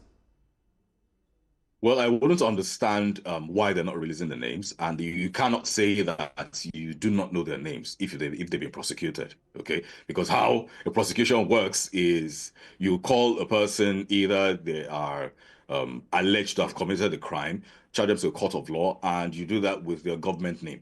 So even if it's an issue of cyber stalking and all of that, and then you have the person's social media handle, you still have to go with their government name when they're filing a case against them in the court of law. So you cannot say that you do not know their names, or else how were you able to actually secure the convictions that you're saying that you've secured, or the prosecutions, as the case may be. So for me, I would say that it is important that they name them. And the reason why they're not doing it, I think it's something that we also need to hear from the side of the government. Again, goes back to effective communication, why it's important for them to, excuse me, to withhold those names from Nigerians and from the rest of the world. Because like you gave a very good example that in the UAE, they have been releasing a lot of names, and they still done a couple that you mentioned earlier this month, a few days ago. So, and for a country like Nigeria, where somehow this issue of the terrorists, Boko Haram, ISWAP, has unfortunately and inadvertently become part of our national identity that we're also trying to see how we can scrub off. I would say that it's important that we put our best foot out there to communicate effectively that this is not what we're about, this is not what Nigeria is, and we are doing our very best. And part of that Mr. Wole, sorry to jump is being able to name. So if we fail to mention their names, and then we are claiming that we're fighting terrorism, even though we're saying some of the things that the Nigerian military is doing, and some of the exploits, they're also the grounds they're covering in terms of defeating Boko Haram and all of the criminals of this country. But if the names are not mentioned, how do you think, what impact do you think this might have on those who think, yes, I can finance terrorism, I can get away with this, and no one will, maybe if I'm tried, no one will name me, let alone shaming me and alongside my family. So what impact do you think this would have in the overall strategy of the fight against insecurity? Well, that would dent it. And before I go into your question, just give me like 10 seconds to finish my previous thought, that part of not naming them has other impacts as well, because it will further increase the gulf of mistrust between the people and the government, because then it brings the question, are you really prosecuting anybody? Because I can always come out and say that, you know what, I met with 100 senators yesterday, and because I can't name them, you can't prove them. So if I come on TVC this morning and I say that, you know what, I'm a big shot, I'm a very big man, I had a meeting, I hosted a dinner for 100 Nigerian senators yesterday, and that's it. So we must be able to communicate effectively so that the good work that the government is doing will not be put into question and the credibility will not be dented. Now, back to your question about naming and shaming. Yes, it is supposed to be a deterrent where a lot of people know that where you commit crimes, even if you're financing terrorism, which is a very, very heinous crime, that you will be named and you will be shamed, and your entire reputation and your entire family line and lineage will be disgraced and embarrassed. So these are part of the things that we've always complained about, having deterrence with how we deal with issues around criminalities and illegalities in the country, where a lot of people believe that, you know what, I do this particular thing, there are no real consequences to it. Because in a place where you have certain persons who have been financing terrorism that has been claiming lives of many people for over a decade now, and then they're not being named, we don't know who they are. We don't know what they do. We don't know if they're private individuals. We don't know if they are organizations to avoid. We don't know if they have any affiliations that we should shy away from. We don't know if they have affiliations where we need to alert foreign missions to stay clear of, because we're saying, okay, you know what, these people, they may be operating within Nigeria, but they do not represent the Nigerian spirit, and you should stay away from them. Now, we're not doing all of that. And then where they have their affiliates and associates and those that are connected to them by extension go out to carry other types of crimes, then you then